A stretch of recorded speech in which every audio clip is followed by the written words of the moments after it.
Your attention, please. For those of you that have signed up to speak under audience participation, a reminder that there's a 3-minute limit. Therefore, if you haven't already, please take a few moments before you get up to speak to plan and time your comments to ensure that you stay within the 3-minute limit. Thank you.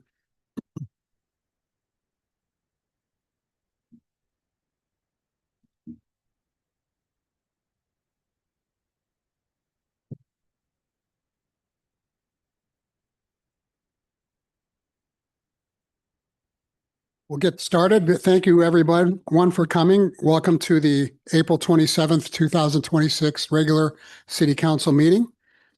And I'd like to ask the city clerk to please call the roll. Councillor McLaughlin. Present. Councillor Ring. Present. Randall. Present. Councillor Richardson. Present. Councillor Runyon. Present. Mayor Mace. Present. Item 3 is Pledge of Allegiance. I'd ask everyone to stand if you are able and join me in the pledge. I pledge allegiance to the flag of the United States of America and to the republic for which it stands, one nation under God, indivisible, with liberty and justice for all. Item 4 is approval of the agenda. Is there a motion to approve the agenda? I make that motion, Mr. Mayor. I'll second it. It's moved by Councillor Richardson and seconded by Councillor Randall to approve the agenda. Is there any comments or questions? All those in favor, please say aye. Aye. Any opposed? Motion carries. Item 5 is a presentation from the Mid-Columbia Housing Authority.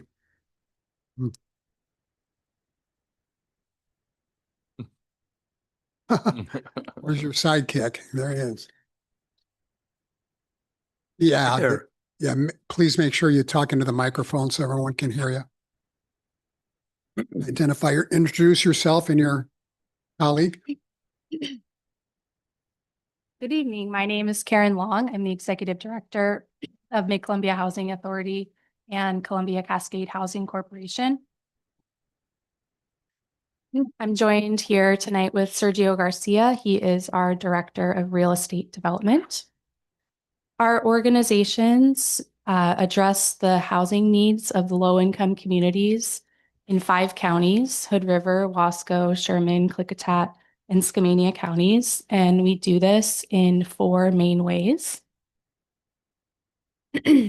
We provide federal rental assistance programs. We have several asset building and resident services programs. We build, manage, preserve affordable housing apartment communities throughout the 5 counties. And we also offer several homeownership programs. I'll start off by talking about our Housing Choice Voucher program. Sometimes the community refers to this as HUD. Sometimes it's just called the Section 8 program, but the official name is Housing Choice Voucher program. We send out approximately $750,000 each month to private landlords in the community on behalf of 900 households. About half of those households live here in the Dalles. So we serve about 450 families here in the Dalles. So we're sending about between $350,000, $375,000 federal dollars directly to private landlords here in this city. Our program serves about 1/3 elderly households, 1/3 disabled households, and 1/3 working families with children. We have several programs available to these low-income families in order to reduce dependence on public assistance and just better their financial situation. So we have a program called Family Self-Sufficiency Program, where we have caseworkers on staff who work one-on-one with households to meet their needs, and with a real focus on helping people find careers instead of just hourly wage jobs where they feel like they're going nowhere. We also participate in the Bridges to Health Pathways programs. We have 2 community health workers on staff who really help the more vulnerable populations that we serve, including people who are facing eviction or who are unable to keep their housing assistance. We work really hard with families to try to prevent them from losing their housing assistance. We also have taught financial education classes for about a decade now with a focus on savings accounts, their credit, any sort of financial help that they need, because we all know that your finances and your credit score and your savings are all connected to your housing.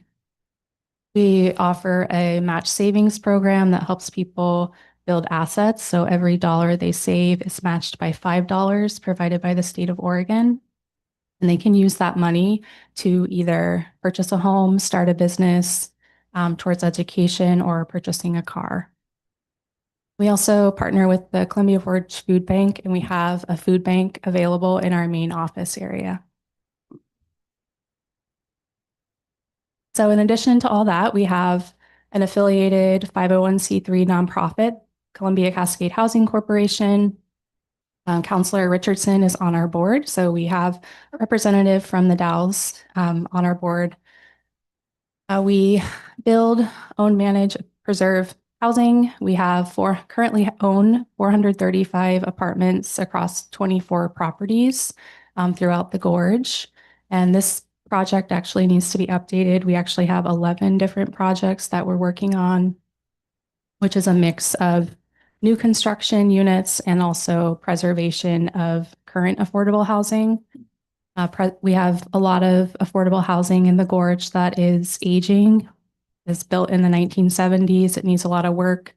The owners want to sell, and so we step in and do rehab and acquire the property so that we own it, so that we can preserve the affordable housing instead of that housing being sold to a private developer and them turning it into market rate housing.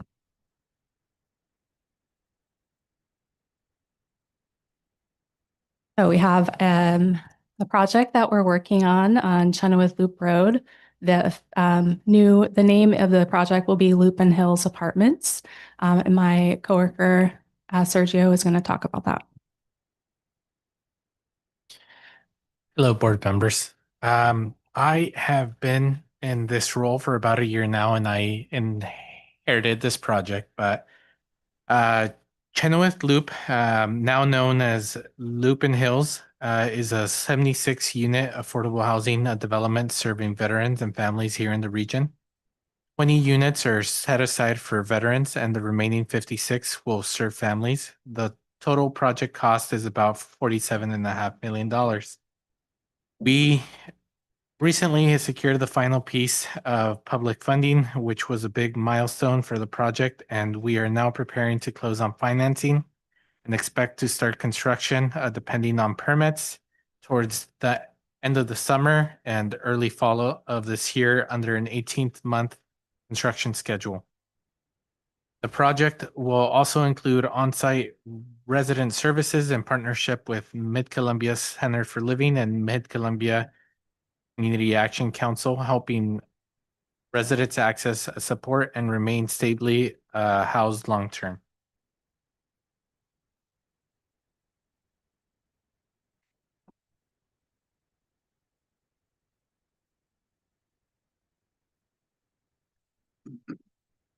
As some of you may know, affordable housing takes a long time, and it is very important to receive early support.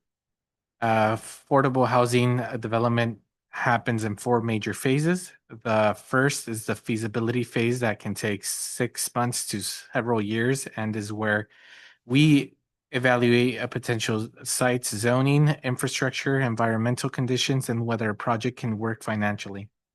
Pre-development typically takes 1 to 2 years and is the most fragile phase.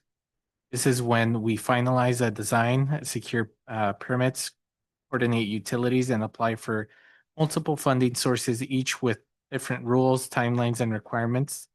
Significant money is spent before construction begins, and many projects stall here without early local support. Construction usually takes 1 to 2 years, followed by closeout, which can take another 6 to 12 months as project stabilizes, leases up, and transitions to long-term financing. Decisions made early, especially at the local level, have an outsized impact on whether a project ever ever reaches construction.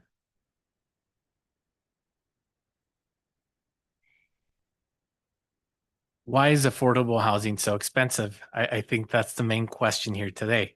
Affordable housing is not expensive because of luxury finishes or inefficiencies in design. It is expensive because the way these projects are planned, funded, and built is fundamentally different from market rate housing. First, affordable housing has much longer timelines. Unlike market rate development, projects often spend years applying for competitive state and federal funding before construction can begin. During that time, construction and material costs continue to rise while rents remain fixed by affordability requirements. Second, multifamily housing has significantly more due diligence requirements than single-family housing, including single-family affordable homes. Larger buildings and larger site footprints trigger more extensive environmental review, geotechnical work, stormwater and utility analysis, traffic and access planning, fire and life safety coordination, and multiple layers of permitting. Each of these add time, consultant cost, and complexity. Affordable housing is also frequently limited to more challenging sites due to land availability, zoning constraints, slope, wetlands, or infrastructure limitations that result in higher site preparation costs and additional engineering before construction even begins. These projects are also held to higher building and energy standards. Here at Lupin Hills, we are building to Energy Star multifamily new construction standards, which exceed base building code. These requirements improve long-term efficiencies, durability, and comfort for residents, but they increase upfront construction costs. In addition, affordable housing requires higher operating and replacement reserves upfront. Because rents are restricted and cannot adjust to market condition, funders and lenders require more capital to be set aside to protect long-term financial stability. Finally, many public funding sources require prevailing wage, such as Davis-Bacon and BOLI, which increases labor costs compared to market rate projects while supporting fair wages and workforce stability. When you put all of this together, longer timelines, extensive due diligence, larger and more complex buildings, higher standards, reserve requirements, and prevailing wages, rent alone simply does not cover the cost of building and operating affordable multifamily housing.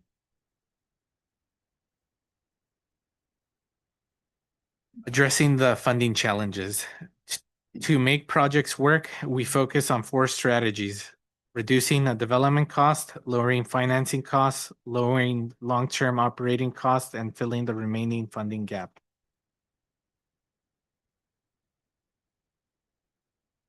A gap is filled through a mix of state, federal, and local resources, including tax credits, housing trust funds, bonds, grants, and rent subsidies. Local participation plays a critical role in making these projects competitive and financially feasible.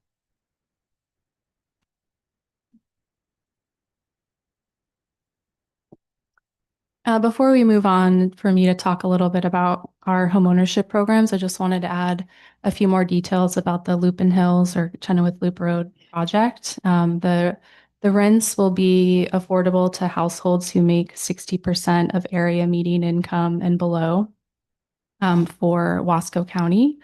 And out of 76 units, 40 of the units will come with project-based vouchers, which is a type of housing choice voucher that is attached to a unit instead of the household going out into the community and finding a rental with a private landlord.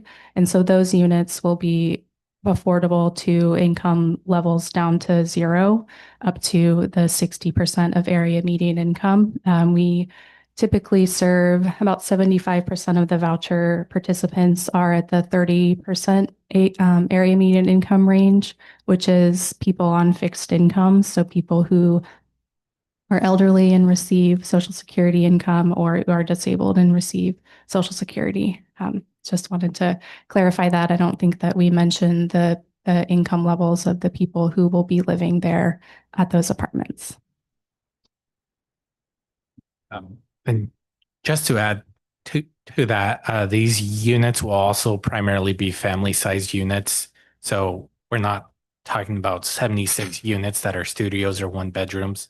The majority of them are 2, 3 bedroom units as well.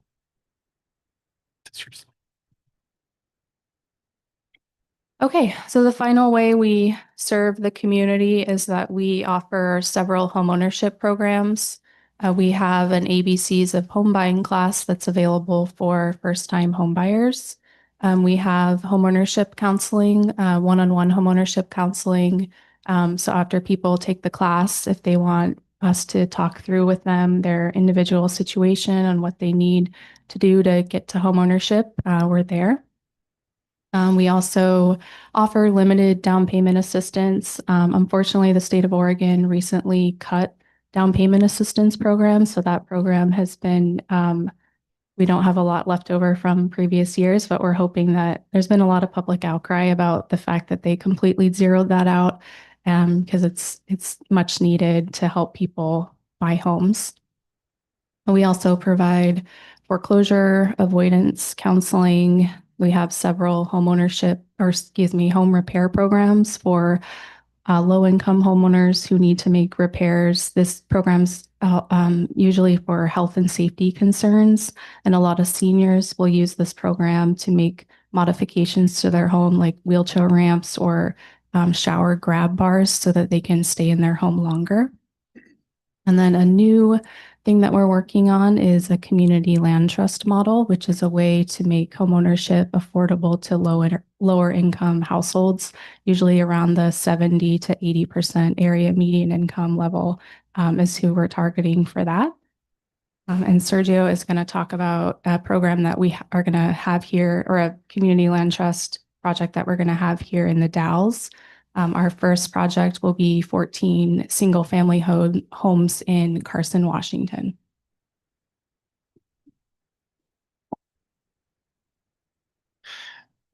Yeah, our first community land trust project here in the Dalles will be on 310 West 10th Street, and it will consist of 2 duplexes or 4 zero lot line homes. The homes will be 3 bedrooms and 2 bathrooms, 2-story townhome style. All of these homes will also be built to new Energy Stars requirements.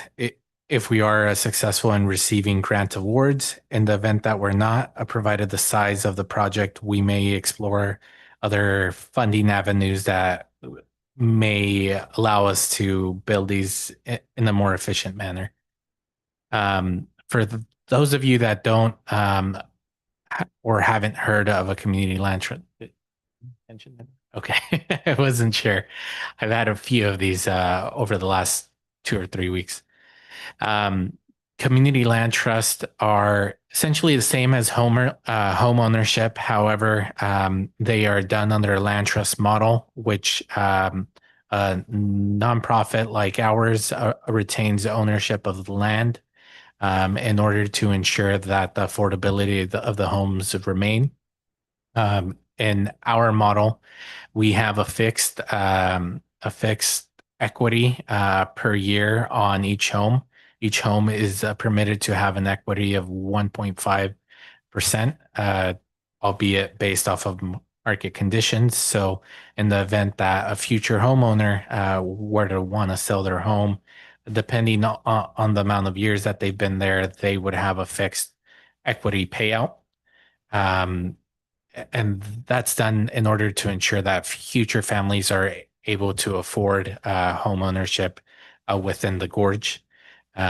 We understand that it isn't a perfect program, but it's one of the only tools that we have at the moment that receives state and federal grants to fund for home ownership in the region.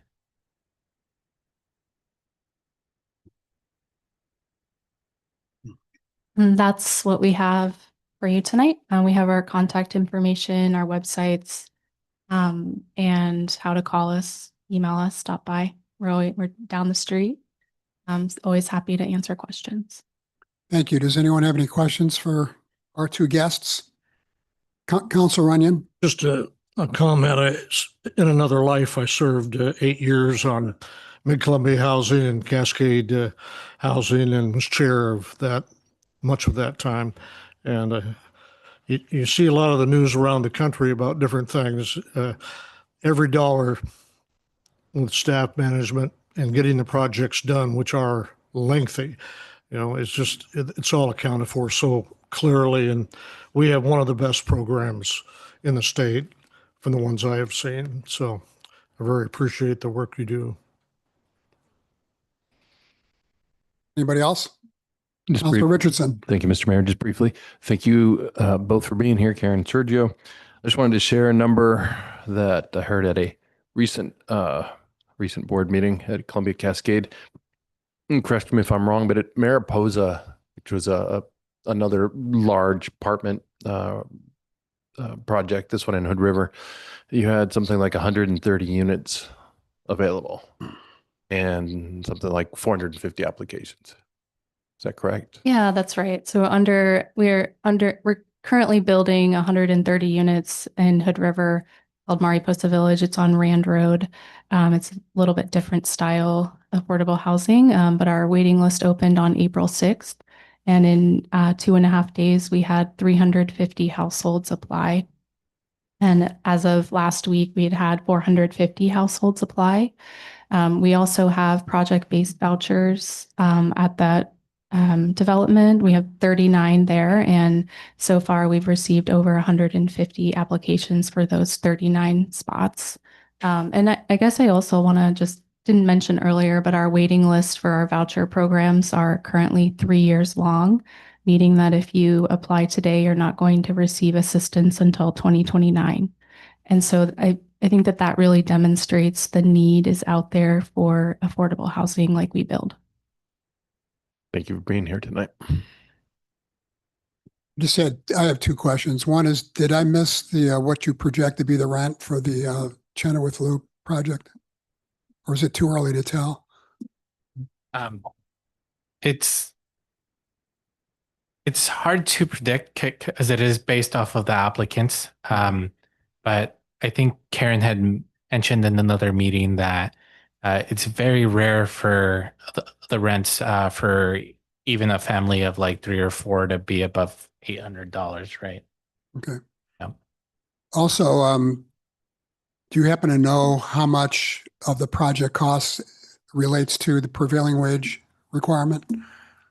Percentage wise, do you have any kind of estimate on that?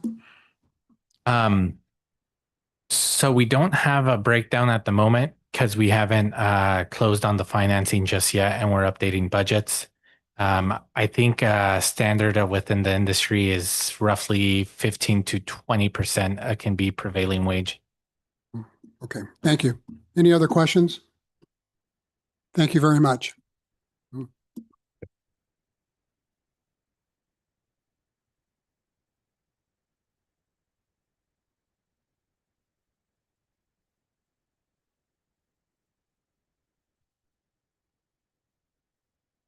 Item 6, audience participation. During this portion of the meeting, anyone may speak on any subject which does not later appear on the agenda. Interested citizens are required to sign up in advance and be recognized. Up to 3 minutes per person will be allowed. Citizens are encouraged to ask questions with the understanding that the city can either answer the question tonight or refer that question to the appropriate staff member who will get back to you within a reasonable amount of time. If a response by the city is requested and that response is not immediately provided, the speaker will be referred to the city manager for further action. Tonight we have 2 people signed up. First is Steve Kane.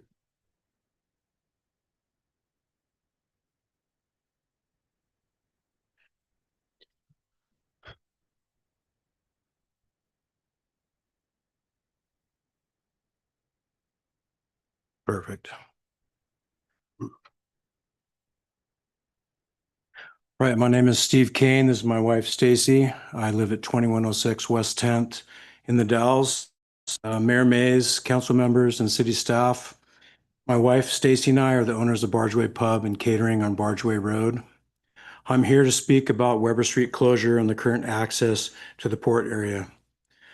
I want to keep this simple, what we are told, what has actually happened, and what the impact has been.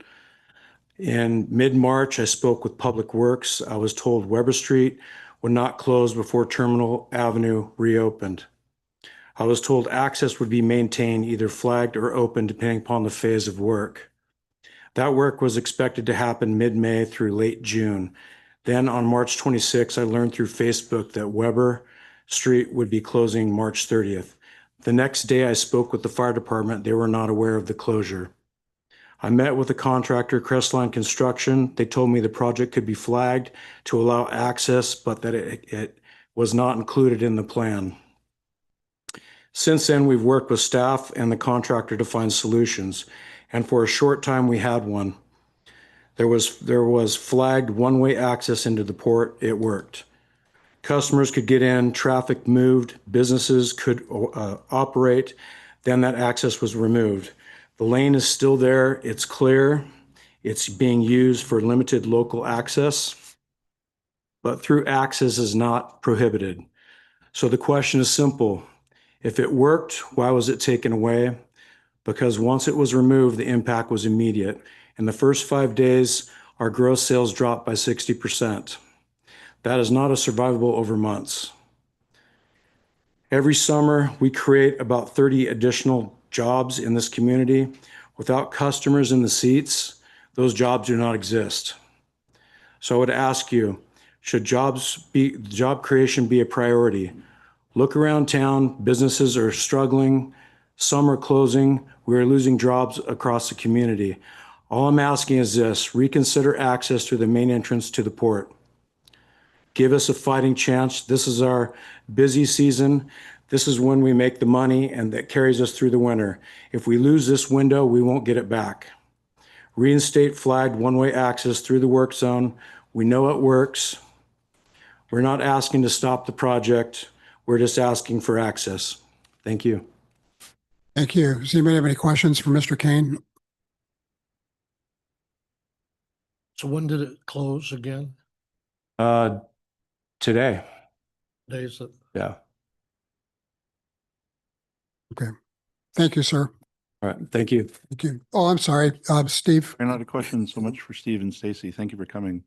My understanding was that now that Cherry Festival's done too, are we maintaining 2 of the 3 access ways into the port? So there is access on the west side of town over River Road and the Fish Bridge. And then there is access through the Union Street underpass and Terminal Way now that that has been reopened. And have we looked at, just like with First Street, one of the things that Second Street business owners were concerned with was, especially on the side streets, like not Federal, but like Court, Union, some of the other streets downtown between Second and First Street had asked for like business open signage and things like that. Has that been discussed at all yet? Yeah, we've had several discussions about the signage that is down in that area. We've moved some of the signage and updated some of the PCMI or the reader boards that we have down in that area. Some of the local businesses have also put up some additional signage showing access to their property there as well. One of the changes that we made to some of the reader boards was to provide them or provide motorists or potential customers or employees with what the actual detour route would be, specifically over River Road. And I believe now that Cherry Festival is over, we'll probably be deploying the reader board down on the Union Street crossing as well. Or we're continually open to updating or changing the signage that we have with the materials that we have to communicate these routes as best we can. Any other questions? Sorry, I cut you off. Okay, thank you very much. Thank you. Thank you.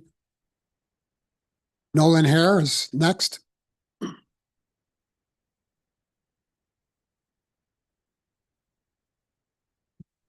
Hello, I'm Nolan Hare, 1215 East 12th Street, the Dalles. I'm the operations manager at Bargeway Pub on Bargeway Road. Honorable Mayor, members of the council, and city staff. I'm here tonight to ask you to amend the West Side Interceptor Phase 2 plan, specifically add flaggers and restore direct controlled access to the port businesses. Right now, Weber Street, the primary access point to the port, is completely closed with a timeline that could extend beyond 3 months from tonight. The current detour routes traffic through downtown the Dalles and back around via Union Street or all the way around River Road. On paper and in theory, that may seem workable. In reality, it is not. The detour is unclear, it's poorly marked, it's too complicated for many travelers and guests to follow, especially people getting off the freeway, especially for something as simple as grabbing lunch or meeting friends for a drink. And the result is exactly what you expect. People aren't coming. Through the first stretch of this closure, we saw over a 60% drop in our year-over-year gross sales. That's 60%. And that's just not a slow decline. That's immediate and that's severe. For a small business, that kind of loss over a period of months is not survivable. We're already reducing staff hours. We've already been having to make difficult decisions we shouldn't have to make during what should be our busiest season. And we're not alone in this. It's affecting the entire port area, multiple businesses, multiple teams, and a significant number of local jobs. There's also a safety component to be taken really seriously with this. I've managed large events at the Lewis and Clark Festival Park, and Union Street is already known as a congestion point on high traffic days. Routing all of the port traffic, businesses, freight, event traffic through that corridor and across the railroad crossing there creates a predictable bottleneck and increases the risk of accidents. We are concentrating traffic into a problem area by design. What makes this situation especially difficult is that there is a viable solution. It's been communicated that flagging operations could be maintained through most of the duration of the project with controlled access to the port. That option was declined due to cost, but the cost doesn't disappear. It's being shifted onto small businesses, onto employees, and onto this community. This project is important. We understand the need for infrastructure investment, but the burden of that investment should not fall disproportionately on a handful of local businesses. We're asking for practical adjustments. Add flaggers, restore controlled access, improve signage. Give customers a clear and direct way to reach us. Because without access, this is not just construction impact, it's economic displacement. Thank you for your time and consideration. Thank you.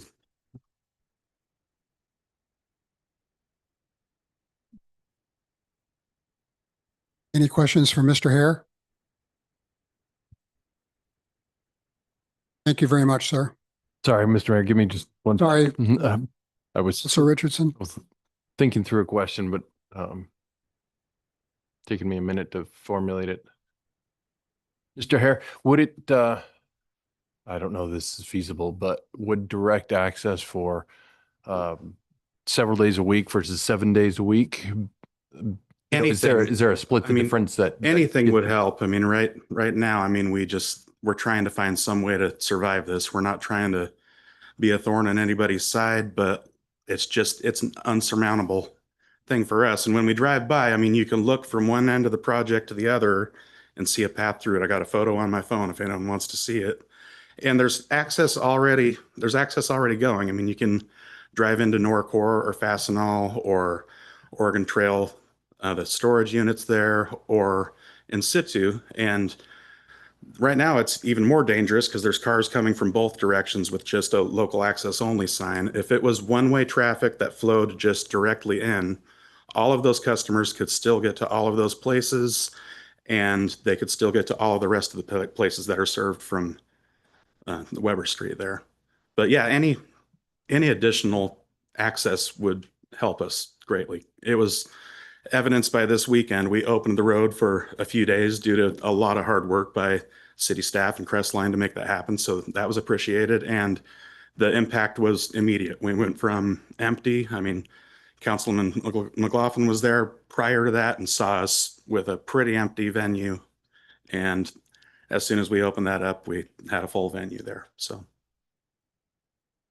if that's one way, where's the rest of the loop? People coming out would go out Well, they Union or could go out? use either of those detour routes out, and that's easily signed. Like right now, like to tell our customers, you have to, okay, first turn around and go back to Second. Now you're going to jump up to Third. Now you're going to take Union to First to Terminal to Barge. Like it's just a really difficult, and there's no signage along that route. There's one reader board that says use River Road, and there's absolutely no signage, no wayfinding for people to make the trip around. So we just, I mean, even if we had that element in place, I mean, that would go a long way, but. So, Mr. Mayor, City Manager Klebs, I was under the impression for part of that, that weekends and after 6, it was open. Is that not true anymore? And not currently with Weber Street fully closed. Prior, when Terminal was not reopened, we had flagging in place allowing the one-way access that they're talking about. And what about the one-way option there, which seems like a reasonable request? Yeah, so we reviewed that option, and some of the comments that I've prepared for this evening really focused around that, as was mentioned, there are some cost impacts there, but what city staff is more concerned about at this point are time impacts to the work being done by the contractor. And so our objective here, when we first started these projects, and we're talking about the West Side Interceptor project and the First Street streetscaping project in the downtown core. Those projects were going to be impacting these crossings, these access routes to the port area. We have the Union Street crossing, we have the Weber Street crossing, and we have River Road. And so our objective at the beginning of these projects was to always maintain 2 routes of access into the port area between those 3 access routes that we had. And so when the Weber Street closure was put in place earlier than we had anticipated and Terminal was not open, we worked to put these flagging pieces in place and restore some of that access because we did not maintain those 2 routes of access. However, once Terminal reopened, we have access from the east and access from the west, and we're closing or have closed Weber Street. It's important that Weber Street, it's critical that Weber Street remain closed so the contractor can move forward as quickly as they can, and they don't have to mobilize and demobilize the site repeatedly. It's important that this moves forward as fast as possible because the Union Street crossing will reclose for the First Street streetscaping project. And if Weber isn't completed by then, there's only going to be one access over River Road. And so we're trying to manage the timelines of these 2 projects and when these closures will go into effect so that there's always 2 routes of access. And that's what we're trying to avoid is a situation. I realize that close. I realize the council's not in charge of the day-to-day operations. That's your job, but signing is huge. And I think there's a lot to be talked about right there with what Mr. Hare is talking about. And I drove around today and I don't know, it's not adequate. And so that's really one big thing we have to look at right away. You're talking about detour signage, right, Councilor Ryan? How to get to the businesses on the port. And if there's any way that we can get at least onto the port one way, that's huge. Once the business get the people to their business, then it's up to the business attendees to find their way out. We want them to get inside and get to the port. So signage is huge. And that's where, we are very, very open to any kind of signage improvements or verbiage changes or anything that better work for the businesses that are impacted.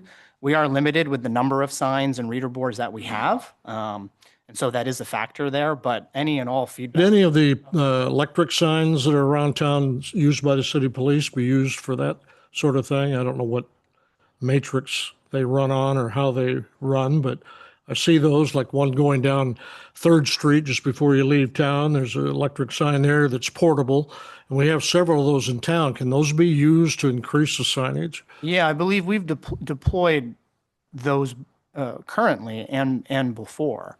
With Terminal Way reopening and the Cherry Festival completed, we can certainly go back and review the inventory of signs that we have to make sure that they're all in place. Well, let's try and do the best we can do. Doesn't sound like we're quite there yet, but please work on it. Certainly. I mean, we've had several conversations around this and, I want to acknowledge that, these projects are having an impact, of course. And I want to acknowledge that and express, our openness to working with the impacted businesses just as best as we can. Cities have to do these types of projects and they do always have impacts. We try to mitigate those impacts just as best as we can. Again, with the construction projects that we have this year, our objective was to maintain those two routes of access to mitigate the impacts that we're talking about. And when it comes down to the timeline for these two projects that we're talking about, that's where the emphasis on moving forward and completing Weber as quickly as we can and reopening it is going to be the best option moving forward. During that process, if there are signage improvements that we can make or change, or if there are other ideas, we are all open to reviewing those and seeing if they can be employed. I want to tag in and echo Councilor Runyon's points that, we're not in charge of day-to-day operations, but however, we do want to encourage energetic detour signage. I feel like I have been detoured through many a community with high-vis detour signs that are hard to miss. And I think even if those are rather costly, they're not going to be anything compared to, a day of flagging. So I would really encourage that. And sorry, one question for you. Are the contractors working 7 days? Are they working their weekends? And if they aren't, can a place in Weber be reopened while they are not working? They're open 7 days. They're not working 7 days a week. Yeah. Yeah. In 10-hour days, they're working 5/10s for sure, working 50 hours, and then they have worked an occasional. Oh, would you mind coming up to and repeating that so everyone can hear it in the microphone? Thank you. Yeah, Neil McCabe is our Public Works Director. so Crestline is working 5 10-hour days, so they're working 50 hours a week. Yeah. Right now, and there has been on occasion that they've worked on the Saturday as well. And so my question really, thank you, Dale. My question really is it possible to reopen Weber when they are not in construction? Is that feasible? Is it just not feasible? Well, currently, Or is it just literally going to be tore open? at some point, which is right around the corner, which is nearing Weber Street, will have to be completely closed. It's going to be the replacement of the sanitary sewer line and the storm line are located within the middle section of Weber Street, and the trench and the width of it is going to exceed what can be covered by plates, and it will have to be closed regardless. There's just no way else to do it because it will be taking up the travel lanes. Right now, yes, you can see, what would be like the north or the west lane is open, but they're also staging. They're doing work in the intersection around the manhole. They do have equipment like right out there to that edge and trying to accommodate the businesses that are on Weber, like to Norcor and those and in situ and stuff, so that they have access in there. But at some point, they're going to get past that, and then the entire roadway will be being taken up with equipment and the projects in the trench. So they're doing some pre-drilling right now, and working that way to, pre-drill for the trench work that's going to be coming up in the near future.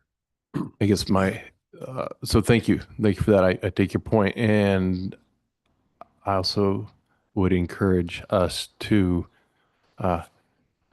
open if there's a day that can be open. I think it's worth doing. We did have conversations with the Crestline and the contractor regarding getting it open back up for the Cherry Festival weekend. Right. They were able to accommodate that. And as far as the flagging for future, we raised that question and how long, when could that possibly happen? And again, with their pre-drilling and the outcomes that they were going to be finding from the rock that they're encountering and that information, they could possibly, from the information that we got from them, was that they could possibly have part of this week, and it could possibly go into the first part of next week, but they couldn't guarantee any of those. They're just like, it's going to have to be closed at some point, and we're right near that point. Understood. I guess my take home, and I'll stop hammering on this, is it sounds like a day open is valuable. 2 days open, 3 days open, any amount of time is valuable. So I just want us to hear that loud and clear, knowing that that's not going to be available very long. And secondly, let's find the hell out of the detour. Counselor Richardson, or excuse me, McLaughlin. Well, after some dialogue, I understand that Mr. Kane realizes that there will be a total closure of that crossing. But up until then, he's requesting that a one lane through that area be opened and monitored as it was, and it was effective. So that's what his request is. Now, I would like to submit that the city look at that and evaluate that and come back with a 2-week period so that we analyze and we look at what is going to be the cost, what will be the impact. So at least we can take a look at that and make a decision as a council. Right now, we have insufficient, in my opinion, information, but we want to make sure that as a city, we don't impact business or minimize the impact on business. So we try to find ways, and I think that this request warrants looking into it more and coming back with a decision, say, at the next council meeting, if not before that. That's number one. Number two, I've also looked at ways. I've been spending time coming by and not monitoring, but I just want to see and get a feel. And, on weekends, it's still quite popular at your business. But I'm looking at ways to make sure that people know when they're going out there, having the signage around. And we talked about that so that we could, as a city, provide some space going out along, I think, Rockford, along that fence. So temporary signage to say, that the businesses are open, and along Terminal Way, some of the businesses have done that. They put some signage out on the road, and that really helps too when you're driving by, if you're in the area. But what we want to do is channel people and get them into the restaurant and minimize the impact, and that's what we're doing. So request that we analyze and look at ways to meet the request that you have made. And then number two, look at ways to increase advertisement, notoriety, at least to get motorists out there easily. All right, that's what I'd like to say. Counselor Ring. Oh, I'm sorry. Just follow up on that. Yeah, thank you, Mr. Mayor. And Councilor, I appreciate your comments there. And I think our goal is to minimize these impacts absolutely as much as possible. I think one of staff's concerns and what we're trying to look at is the project over the course of not just the next few months, next few weeks, but over the next few months. And we've looked into the flagging request, both with the initial change order that we did and how it could potentially be done moving into the future. And I think our overall concern, again, is the time impacts to the closure. Yeah. And while if we employed flagging at this point, it may or it will likely delay the reopening of Weber it would conflict with the closure of Union. So while there may be some relief with the flagging this week or next week, there's the concern that Weber won't reopen in time for the Union Street closure. And if that happens, the only access to the port area is over River Road. Yeah. So we're trying to minimize these impacts over the life of the project. Sure. Not just at one stage of them. There's always two sides to a story, and both sides generate different stories. And that's where we're having the conflict. And that's where we have, through communication, we have to resolve that. Counselor Ring? Thank you, Mr. Mayor. One of the things that it's just a thought that I had while I was listening to the rest of our counselors speak was collaboration on things like signage. We have a lot of state and county offices down at the port. Oregon Department of Forestry is down there. And it's just as one example, I'm wondering if there's some way that we can collaborate with our county and state agencies that share access to the port to help increase that visibility, because I think that'll help. As well as social media, things like that. I did see the Canes posted something briefly on. I think there was at least one post about the detour and whatnot. So I think if there was further collaboration with something like that, that could be super helpful. I don't remember if I don't remember or I don't know what the situation is with like the chamber and whatnot, but maybe the chamber's another way to help bolster that activity on social media, because it's the way that people peruse the internet. Get their information. It seems for the most part good or bad. And then the other thing that I'm curious about, Dale, you mentioned that Crestline's drilling in Weber Street so that they can. My understanding is that so that they can plan ahead for the eventual digging through the rest of the Weber Street towards the intersection. So at some point, probably in the next sometime soon, you'll have some sort of detailed report from Crestline, I would imagine, and we'd all have a better idea of how long that construction would take. Is that accurate? Yeah, they're doing exploratory drilling right now and then pre-drilling for that rock. And it's, like I said, at some point they're going to be getting into where they have to be into that other lane that looks like it's open right now. And they will have to be getting into that piece. Sure. They're pre-drilling to pre-drill for the rock, but they're also finding like what kind of rock, through that, what kind of rock they're going to be experiencing, how hard it is, and get an estimate to keep updating the schedule for us, because we require, frequent updated project schedules from them of what that timeline is going to be and what that time is going to be. So we can get that information and evaluate that and add that back.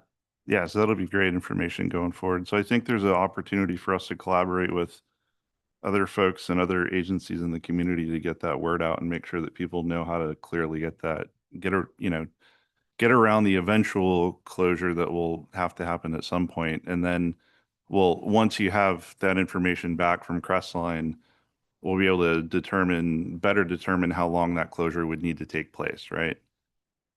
Well, I mean, right now, they're anticipating that it's going to be taking up till, the end of June into July of what that closure is going to have to be.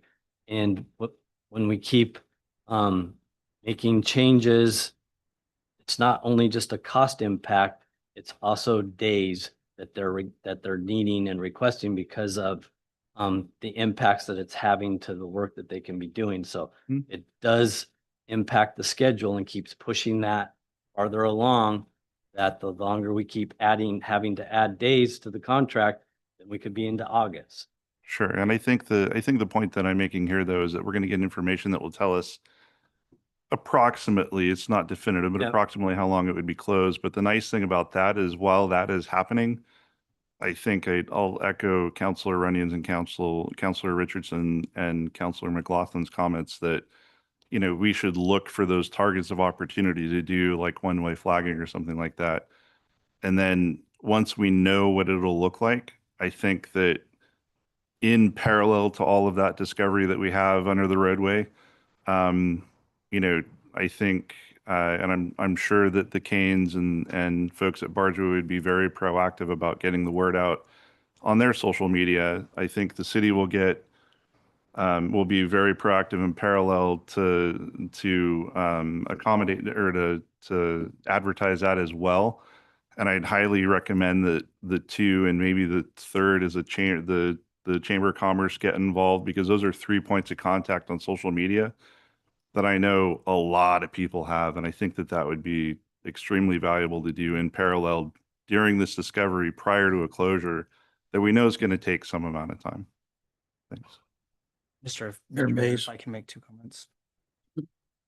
Well, you want to follow up on him? Yeah. Yeah, we'll go ahead, and then Council McLaughlin. Yeah. So just 2 quick comments. One is just for your information that these detours and closures that we put in place, we do provide and update that information to Google Maps in Waze, which is another way to get that information out there. In addition to the posts that we've made on social media, and collaborating and pushing that information out there is a great way to do that.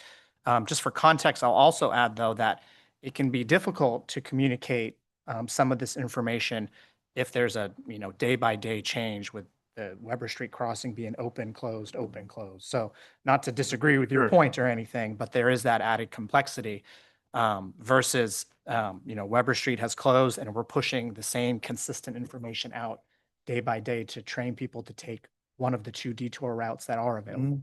Yeah, and I think it'll be good going forward as well as we noted it'll eventually have to close, right? So I think getting that word out, getting people accustomed to it, so that they can accommodate that. And it's not just Bargeway, it's the entire port, right? I think it's a great example because they have it's a gem, but it's hard to it's the more I would suggest it's the more difficult part of the port to get to and make sure that it's visible. But I think that again, when we know that we're going to get those targets of opportunity, like on a Saturday, a Sunday, especially things like that, if we can, as much as possible, plan ahead, align the Crestline project plan along with what the city has going on and whatnot. I think that'll be a viable process going forward. And I know you guys are already doing that on an ongoing basis. That's one of the opportunities we were able to work with the contractor on for the Cherry Festival weekend. It's a great example. Yeah. Council McLaughlin. I just have one additional. There's Chamber, the city social media for getting the word out. I did have a conversation with the management of Meadow Outdoor, and they will put on digital displays for you and work with you. And he mentioned that he wants to work with you. So reach out to Meadows Outdoor. You're already a subscriber. Yeah, it's already gone. And then there's a 5th option that I'll work with you afterwards, because I've been in business and understand promotions, and I can help, I think, by getting some placement along the way. Have you ever been to Wall Drug in Dakotas? You're driving 500 miles and, they remind you going down the road. If we can just get the signage out and remind people how to get there, and it's very, very clear and very simple, I think we can make improvements. Can't correct all of it. It's going to impact you, but we can minimize as much as we can. That's what I wanted to say. Thank you. Any other questions or comments? I just wanted to say one more thing, that every day is valuable. So yeah, we don't want to impact and make the project longer than it needs to be. But when we have days of opportunity, let's not sit and analyze too long here. Let's get some things moving.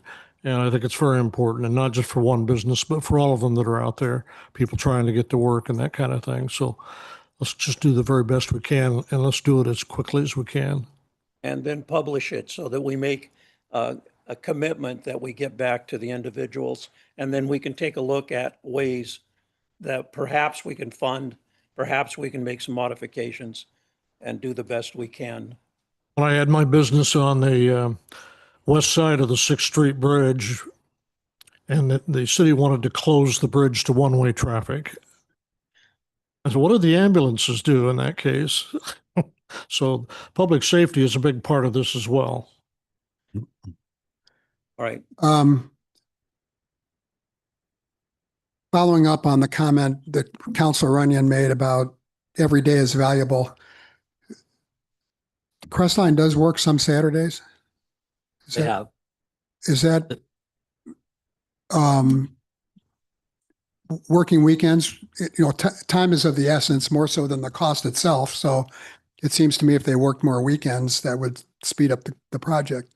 I understand they probably pay, time and a half and all that kind of thing. Is that something we can look into with them? We can have that discussion with them. Great. I appreciate that. Also, I would suggest that Mr. Kane and Mr. Hare might be two people who would know as good as anyone what improvements we can make with signage. So if you have any specific ideas on improving that, would you let our city manager know? Yeah, absolutely. Thank you.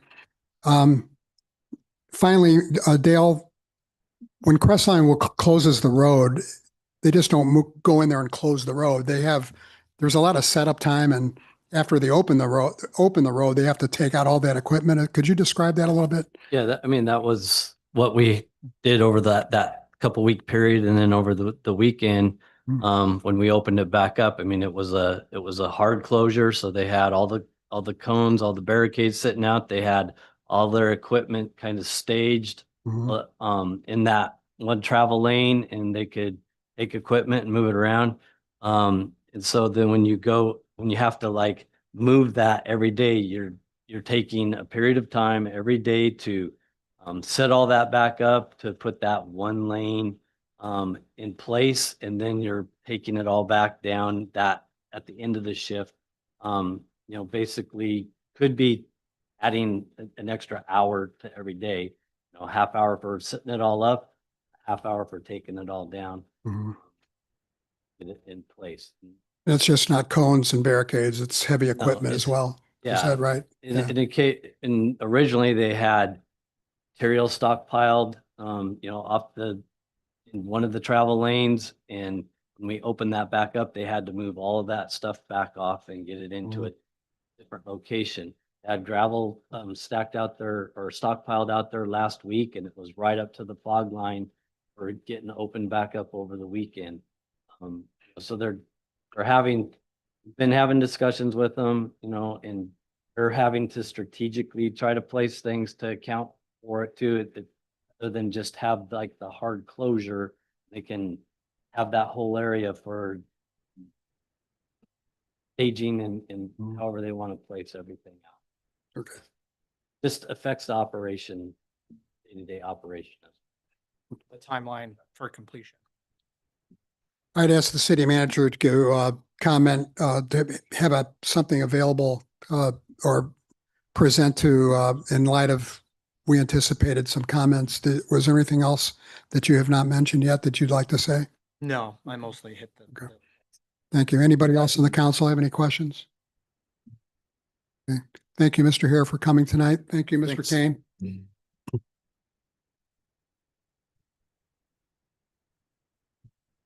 With the council's permission, I'd like to take a 5-minute recess. Is that okay? Yes. Take a 5-minute recess.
We're going to reconvene here at 6:40 PM. It's on a Friday. Okay.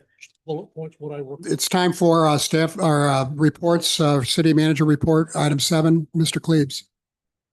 Thank you, Mr. Mayor. I have a update on the Portland Harbor Superfund site. It's not a terribly detailed update, but I have some paperwork to hand out here. We submitted some comment to their community impacts mitigation plan, and they still have that under process. So the first page here is just kind of a cover page about where they're going to be doing the work, or the target areas within Portland itself. And then the last page is kind of a timeline layout for your information.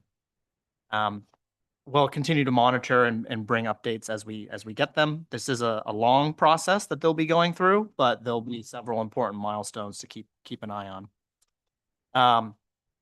I also, a couple updates. I attended the League of Oregon Cities Conference in Pendleton last week with a few city councilors. I think one of my notes is that there was a session about AI and how it may impact local government. And it was a little surprising to me, frankly, that most of the questions or concerns in the room about AI was about concern or even fear about what it may do and what it may mean for us generally, and kind of a desire to try and close Pandora's box around it, which it's likely not to happen, in my opinion. I also continued participating in the League of Oregon Cities Finance and Taxation Policy Committee. Councilor Randall is also participating in another LOC committee that I'll let him speak about.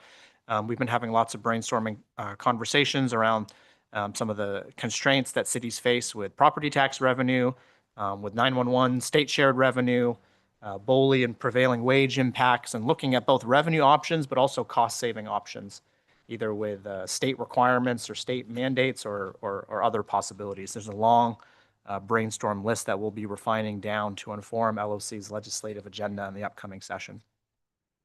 I met with the Art Center director last week on the Roundabout project, which will replace the murals at the Roundabout with an art installation. This is in partnership with the Columbia Gorge Community College and their welding program.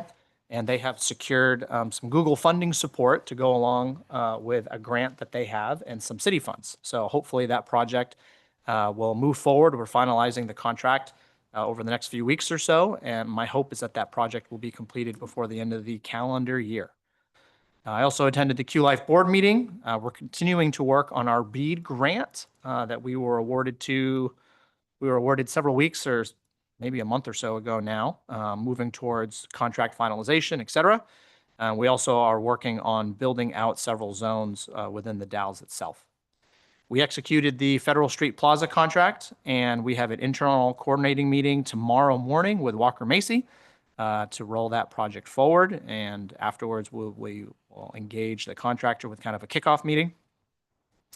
And I also wanted to note that there was and clarify with the council that there was a statement I made on KODL Coffee Break Talk Show the earlier Friday in April.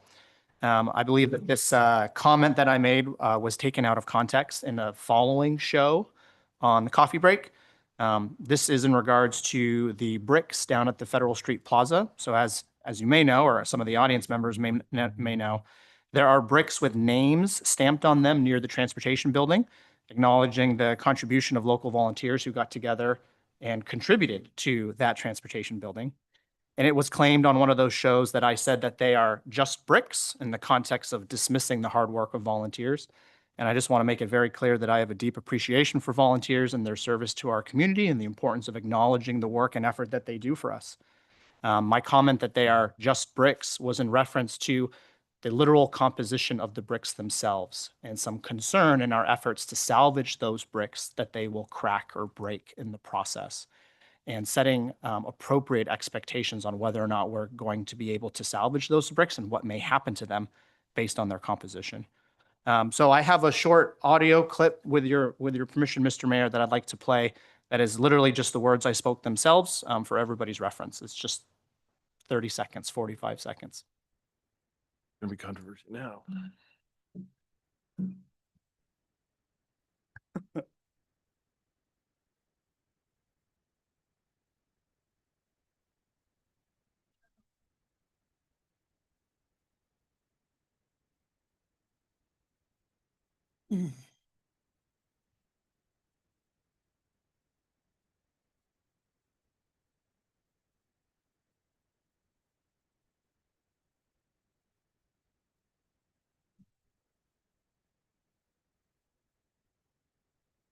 We just say we believe you and move on. Certainly, I will take that too. I But heard one comment. we can also share the audio clip if there's interest from the council, but I wanted to be very clear, that's important. I've worked with numerous nonprofits and engaged volunteers quite a bit, and that's near and dear to my heart. So I just wanted to be very clear about that statement. Thank you. That's my report for this evening. Thank you. We'll start with Counselor Ring, council reports. Counselor Ring? Thank you, Mr. Mayor. Since the last council meeting, I was present at the urban renewal budget meeting. We also this afternoon, as it was noticed by our city clerk, I toured the wastewater treatment facility this afternoon. It was interesting for sure. And had a briefing session to go over various city projects and whatnot, including the questions about the Weber Street closures and whatnot.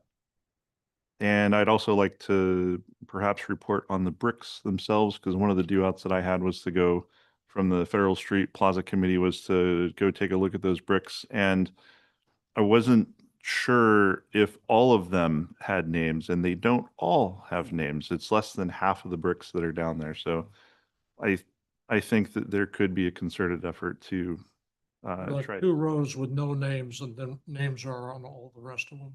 The front 2 rows closest to the door Yeah. don't have any names on them. I would say I would estimate about Correct. 200 or so bricks with names on them. I don't even know that there's that many, but I haven't counted them all yet, but yeah. So good news. Well, if you're going to test the bricks, you might want to start with a brick that doesn't have a name on it. Yep. Sounds like there's plenty of those. Exactly. Okay. Yep. Is that it? Yep. that's Council it. McLaughlin? On April 21st, I appeared with you on KODL Coffee Break.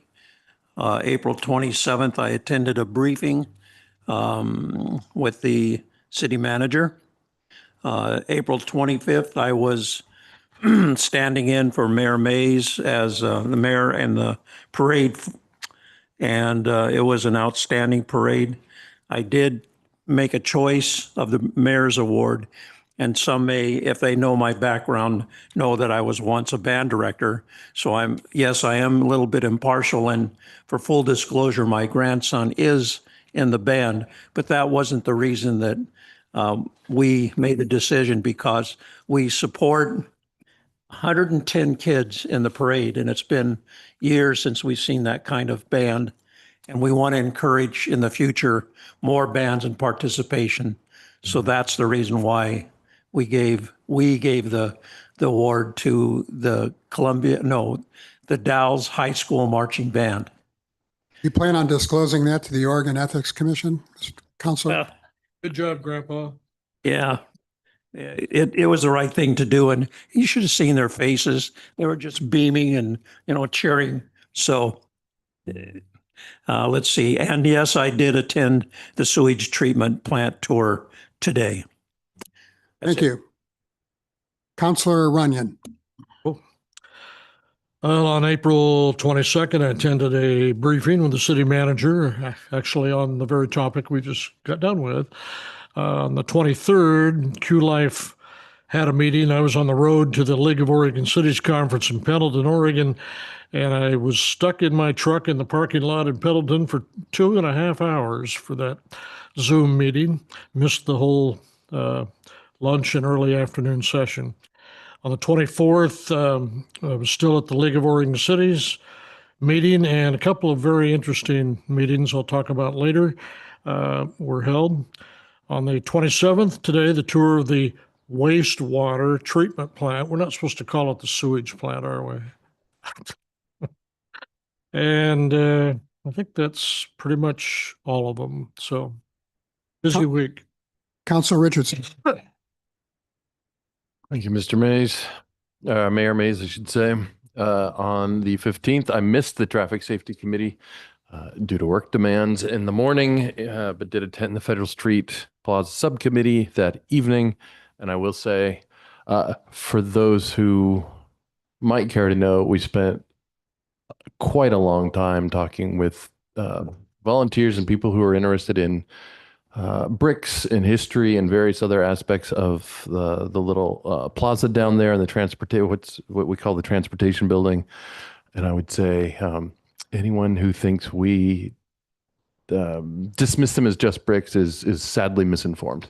On the 21st, we had an urban renewal meeting and passed a budget, and the two largest items in that were support for the First Street project and support for the Basalt Commons project.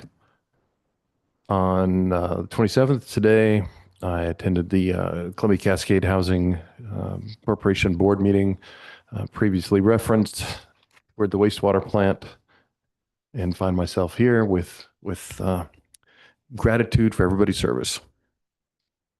Thank you, Counselor. Counselor Randall. Thank you, Mr. Mayor. On April 20th, I attended a briefing with yourself, City Manager and the Public Works Director. That same day, I attended an online meeting of the League of Oregon Cities Water and Wastewater Advisory Committee.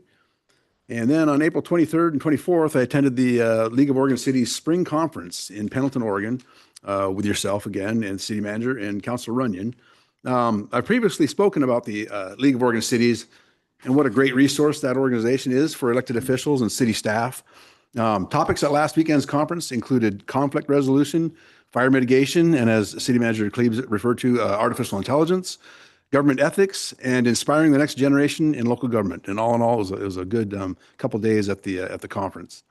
On April 25th, I participated in the Dalles Cherry Festival Parade with Councilor McLaughlin.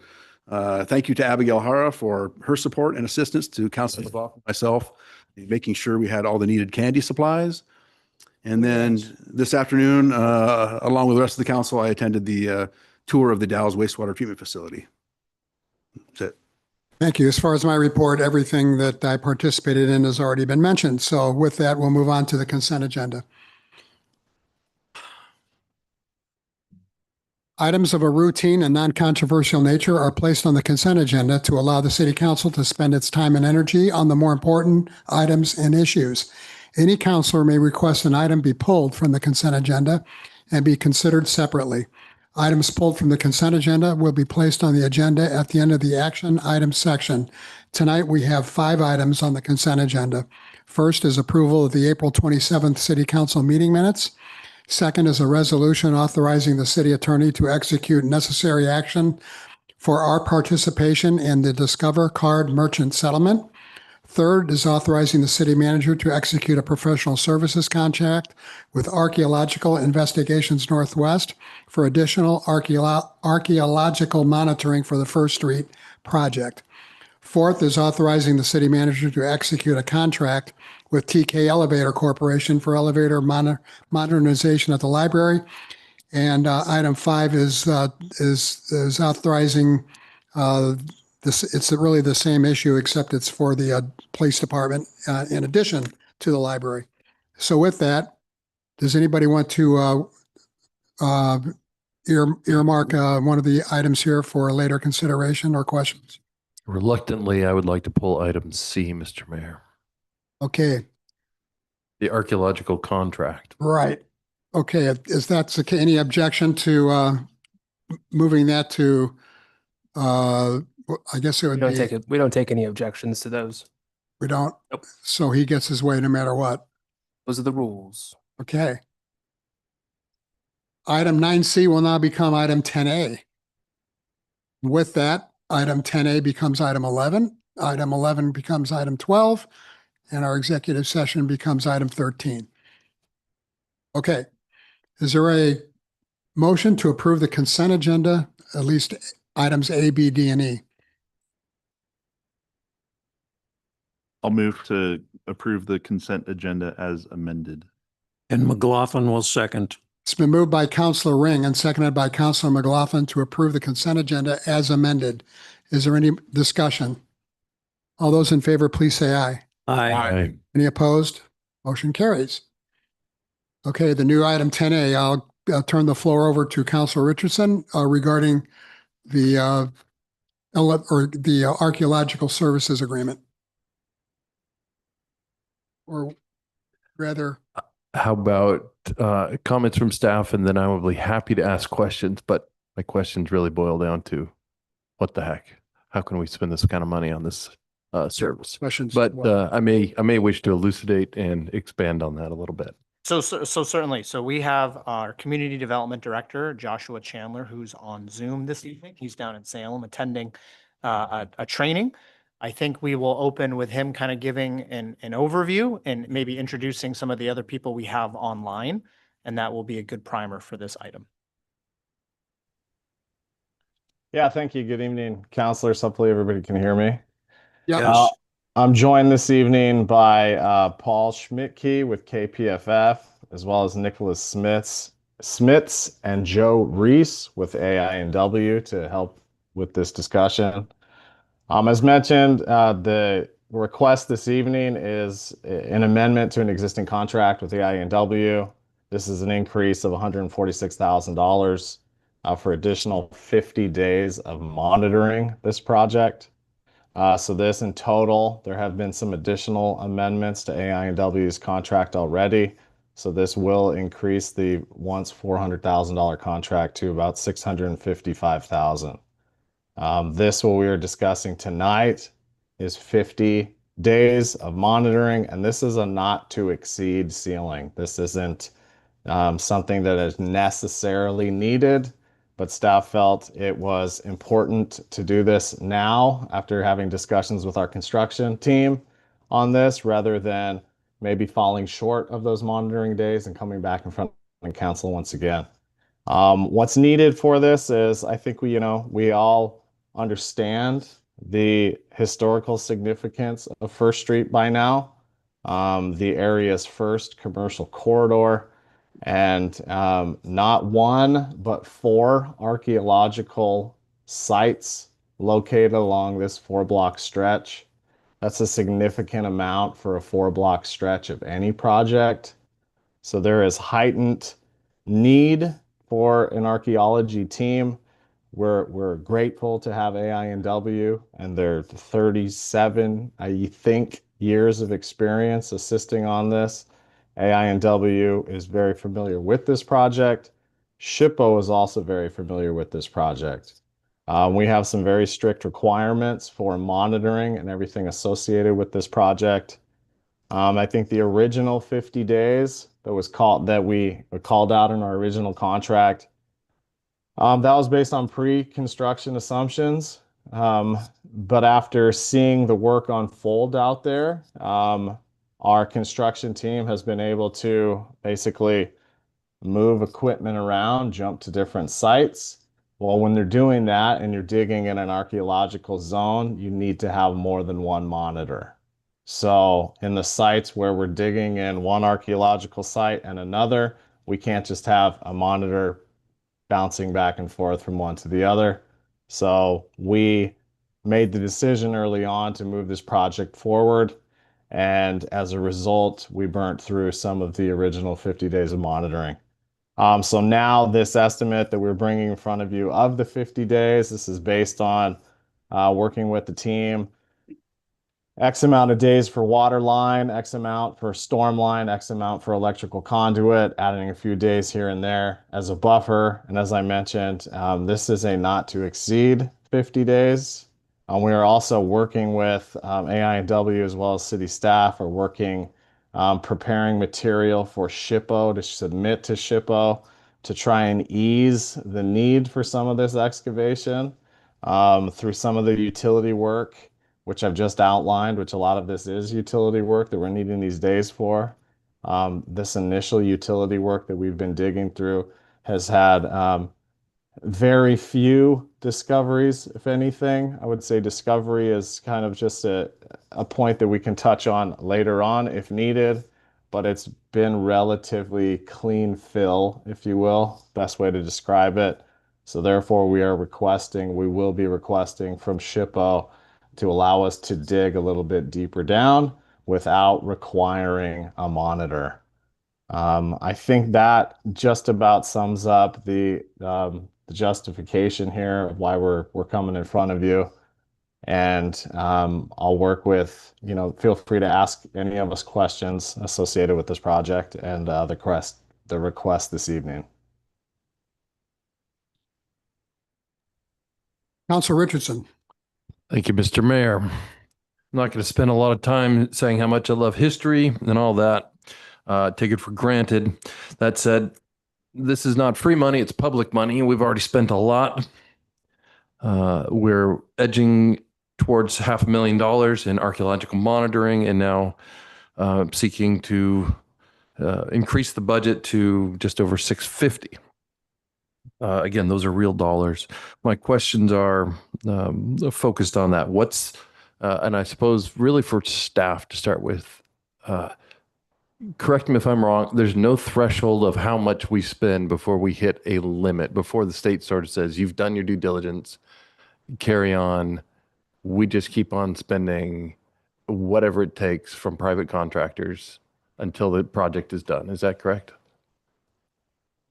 I do not believe that there is a monetary value that they place on a permit. No. I could be corrected on that, on legal advice from the city attorney, but I do not believe that there is one. So essentially, it's just a matter of how much we are willing to spend in a project that disturbs an archaeological area. It's a matter of judgment on our end. It is, and it's also based around the level of risk that we want to avoid in the sense of moving forward without a monitor. We put the city at risk in violation of the permit that we have. I guess that's my question, perhaps for City Attorney Kara. What is the cost or the risk if we say, we've had enough and we're going to continue with the construction absent archaeological monitoring? What kind of trouble would we get in if we just said the heck with it? So there's no formula that anybody can responsibly give you. It's not a clear cut sort of, this is $100 fine every minute or whatever. Right. What we're talking about is the requirement by the state of Oregon that archaeologists are involved as the permit holders for the city's project. And part of that permit, as Josh described, involves a monitoring plan that we've submitted to SHPO and that they've signed off on as a condition of our permit. And that plan calls for monitoring anytime there's excavation. And so in the beginning of a project like First Streets, the excavation is really front heavy. And as a result, the monitoring is pretty front heavy. Once there's no more excavation or disturbance of the area generally, the need for monitoring sort of tapers as that construction starts, as opposed to excavation starting. We stop talking about like administrative fines and we start venturing into the world of crimes. And it's sort of a different ballpark when you start talking about excavating in areas that are covered by an archaeological permit without a permit or inconsistent with the terms of the permit. Sure, there are some administrative rules that talk about SHPO's authority to administratively fine us, but it really imposes a misdemeanor for most of it and then felonies for certain parts of it when we start disturbing these sites and there's funerary objects that could be found or are disturbed. And if we're doing so inconsistent with the terms of a permit, that's the real risk for the people on the ground. So sorry, I want to just make sure I'm tracking, if you don't mind. Yeah. You're saying if the council says, I've had enough of this, we have important utility and infrastructure work to fund, and we're tired of spending the public purse on monitoring, staff just construct and finish this project without archaeological monitoring. You're saying there's a risk that the state police roll up with warrants for the city council? No, it's for the persons that are doing the actual excavation. So your staff, you'd be putting them at risk. Contractors. And then, more broadly, to touch back on the idea of like fines, there's a significant provision of the statute that we're talking about here that addresses a tribal enforcement sort of like a privatization of some of the attorney general functions that's been given to tribes who can bring a claim effectively on behalf of the tribe in the name of the state. It's a very interesting legal dynamic. To prevent the city from proceeding, they can get an emergency injunction if they find that the city is acting inconsistent with the terms of its permit. It's sort of like the framework at the state level imposes these requirements on the city because of this area of archaeological significance. Again, if we weren't excavating anything, there wouldn't be a need for any monitoring generally, right? Right. But as long as we're excavating, like you can go build, Understood. you know what I mean? Without excavating, it's kind of hard. Disturbing the ground. But the nature of this project and the redevelopment of the street itself is inherently excavating.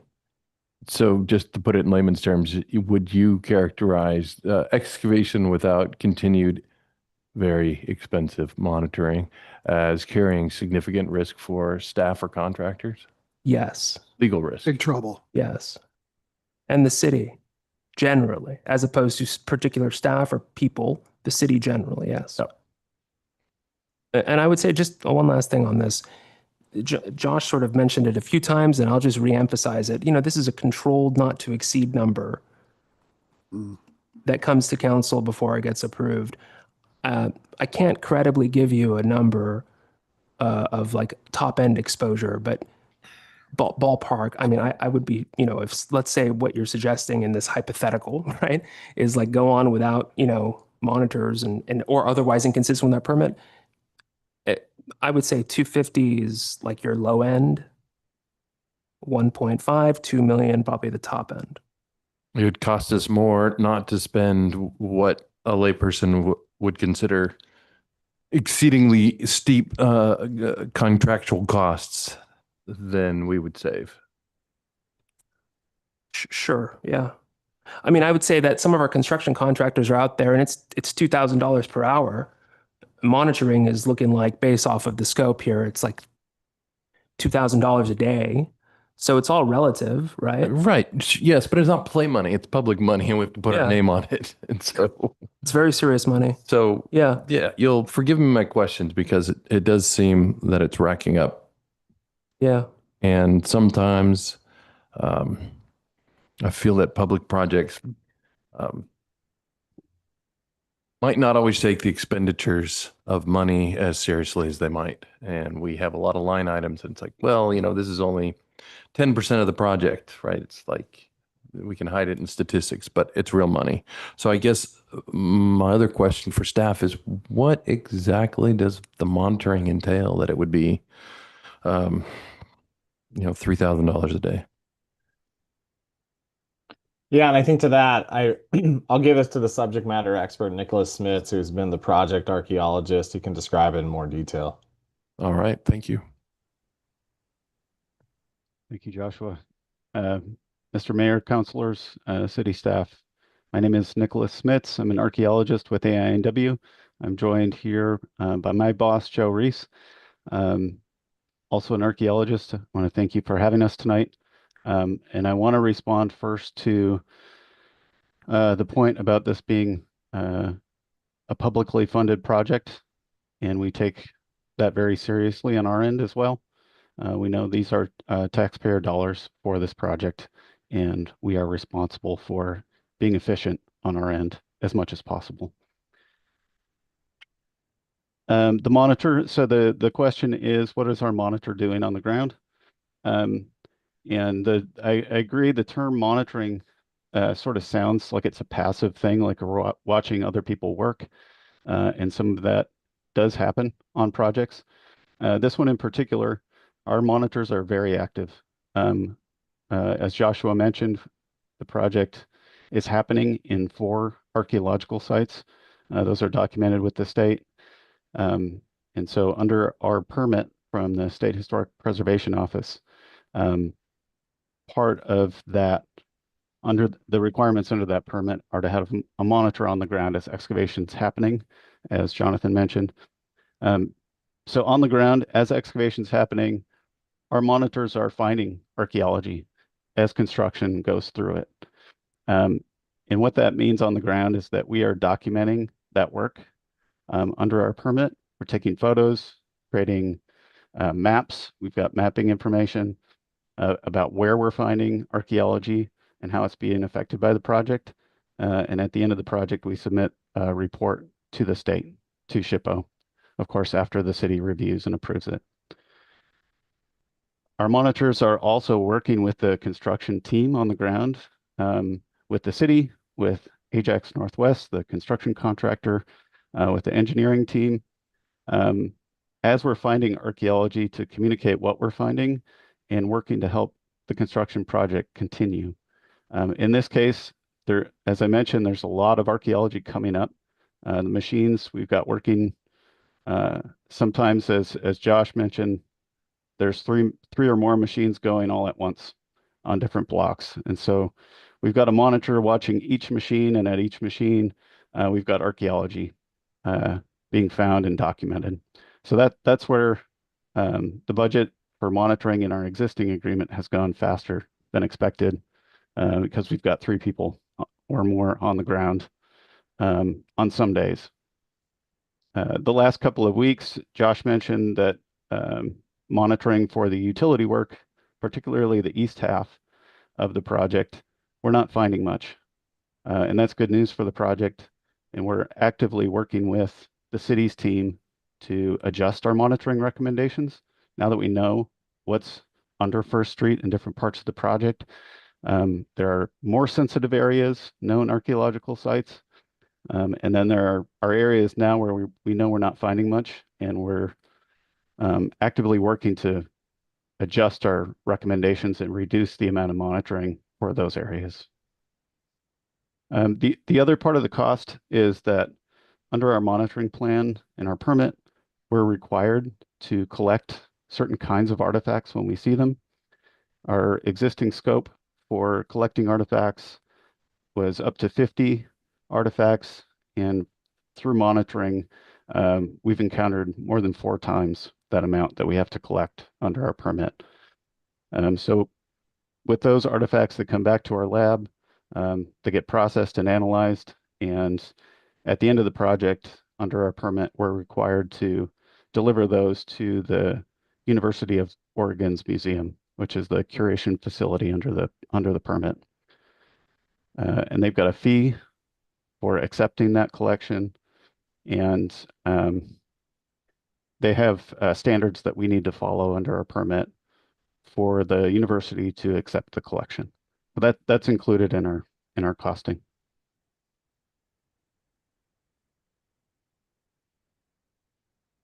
Thank you, Mr. Smits.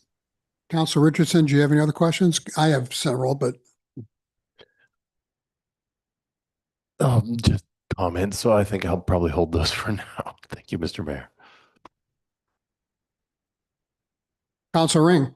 Thank you, Mr. Mayor. Quick question. The roughly, it's a hair over 1.8 million that's the remaining balance. I assume that's what would be left in the Fund 18 under the city budget. Correct. So that is what we had budgeted through Fund 18, as well as a transfer from Urban Renewal. Effectively, how it'll work is Urban Renewal will only be transferring money once Fund 18 is drawn down to next to nothing.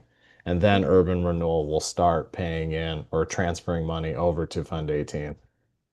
Okay. And my second question is, are there, and maybe this is more for our city manager, but are there any other funds identified if we do start to reach that 1.8 million? Are there contingency plans? Do we have ideas of how we can cover any overruns? And I'm asking this because, as an example, our contractors that are here this evening indicated that, they anticipated 50 artifacts. They've come in, and I apologize if I'm misquoting you, but it's somewhere around the neighborhood of 4 times that amount. So it's not surprising at all, but are there contingency plans should we reach that 1.8 that's left in Fund 18? Josh, did you want to say anything before I answer that? Well, I feel that the 1.8 is a pretty decent contingency at this point for the project. But it's a great point. I won't, you know, shy away from letting you know that this project is there. There are a couple pending utility change orders that will be coming along and coming in front of council in the coming weeks. So to your point, Councilor Ring, um, w- we're not estimating anything that high at this point, but there are a lot of unknowns. And for the rest of that, I think I would have to turn that over to the city manager. Thank you, Josh. I think, one answer in terms of brainstorming ideas of where additional resources could come from would be engaging and having a conversation with the Urban Renewal Agency. That is one possibility. The other possibility is to look to other city funds. With that, though, comes impacts to the projects that those funds are supporting. And so at some point, it's going to be a conversation around what the opportunity cost may be if we need additional city funds to finish the project at the expense of this capital project or another capital project in a different fund.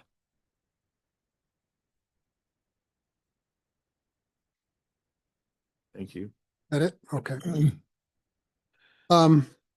Is there anyone on the council who doesn't know what SHPO is or what it stands for and what they do? Everybody okay with that? Yeah. You mentioned that, Mr. Smits, that sometimes you have three archaeologists on staff, and I was a little confused as how many work at one time. Is there one at each site all the time? Or do you ever double up? Yeah, that's a good question. We have to exercise judgment based on where the work is happening. So if we're finding archaeology, but it's two locations that are real close to each other and one monitor can cover it, we will do that as much as possible. The example that I was providing was three separate machines on three blocks where we need a monitor to keep eyes on the equipment as it's going through archaeology. Okay, all four sites are on the south side of First Street, is that correct? That's correct. And I drive through there a lot, and I noticed, do you all wear orange vests? Yes, we do. Okay, does the contractor also wear orange vests too? Is there any, when you drive through, can people be able to determine whether you're a contractor or someone from your company? Well, I can jump in really quick. I hope nobody's driving through First Street at this point with it being No, entirely. I'm talking about the alley. I don't drive Oh, down to First okay. Street. The alley south of First Street. Yeah, everybody's properly wearing Yeah. PPE and AI&W, they're doing the same. I think probably the biggest, probably the thing to determine where they are is, I believe you all have badges, Nicholas, on the back of your vests, as well as each of the hard hats. Okay. You said you weren't finding much, but then you mentioned that the things that you do find, you send down to the University of Oregon. Do you make any kind of determination as to whether or not any of these artifacts have historical significance before you send them down to Eugene?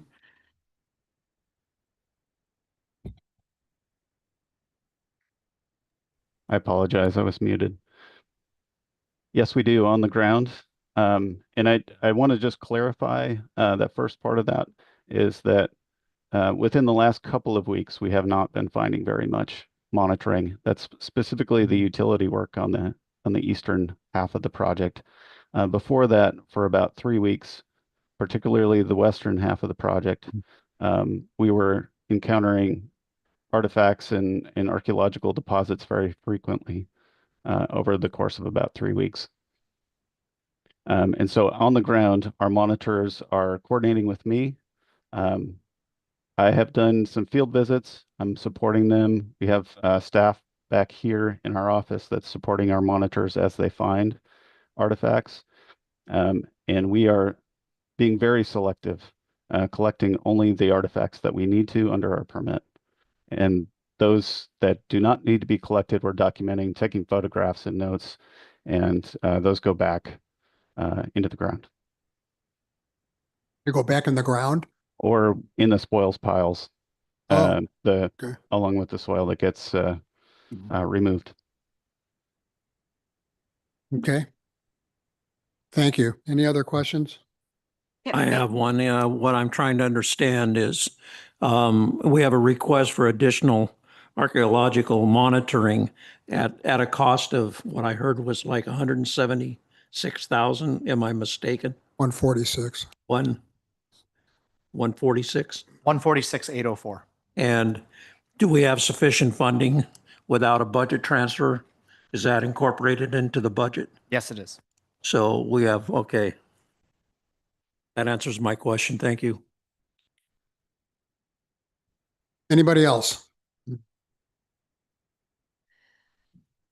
Well, we appreciate you coming here tonight. We also appreciate your diligence in trying to keep the cost down as much as possible. This is kind of a big pill to swallow for us, $147,000. And we appreciate what you're doing and hope that we can keep that cost down as much as possible. Any other questions or comments? Councilor Richardson? Look, there's probably lots of things to be outraged about when it comes to spending on public projects. I get that. The cost to build low cost or low income housing, for instance, is ridiculous. Perhaps we and staff can keep some of those things in mind when we re-engage our lawmakers in Salem, that their decisions really affect the things we're trying to do for our city. And yeah, we are fortunate enough to have funds in the Dalles, but we don't have unlimited funds. And sometimes we need to just say, wait a sec, what are we spending this 100,000 or that 500,000 or that $1 million for?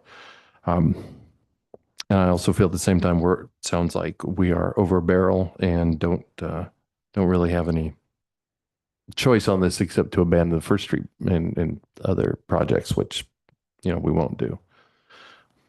Those are my comments. Unhappy, but see, there's not really a lot of apparent alternative. Anybody else?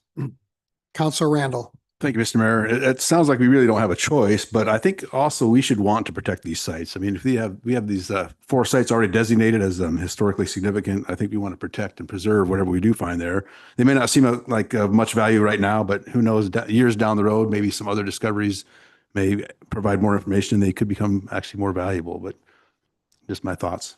Well, it's a shame they can't stay here. They're being shipped to Eugene. And we're also paying to ship the artifacts down to somewhere else, which seems, well, I won't say anymore. Anything else? Councilor Runyon. We have the 146,000 here on this list. I'm going, why can't we make it 100 and come back if we get to 100? I mean, if we do approve 146,000, it gets spent, right? Well, I don't understand why the number is what it is and why we're leaving that much room for billing. And we've got 3 speakers here tonight, obviously on the clock, and I don't know that you knew they were coming or not. No, we didn't. Yeah, anyway. Yeah, I think the reason we're coming forward today with the request for not to exceed 50 days is to ensure that there's no stoppage in work. I understand that there's another, we won't have another council meeting till May 26th. Granted, in that period of time, it would be less than the 50 days that we're talking about. But the nexus with all of it is to ensure that there's no more stoppage in work. It could be broken up. I think, I think we can chat through that option. If you'd like to do a not to exceed 100,000, I think that's something that we can definitely discuss. I just like for overall project schedule, just want to make sure that the work continues. I'd like to at least have some guardrails on it so we are watching it closely as gets larger and larger towards that not to exceed number. So if we can shut it off sooner, the better. Yeah. I mean, I think staff's preference to move the project forward, as Mr. Chandler was mentioning a moment ago, is to authorize the third amendment as presented this evening as a not to exceed. We will certainly keep an eye and spend as little as possible. I think one of the other dynamics here is that our next council meeting is our budget meetings.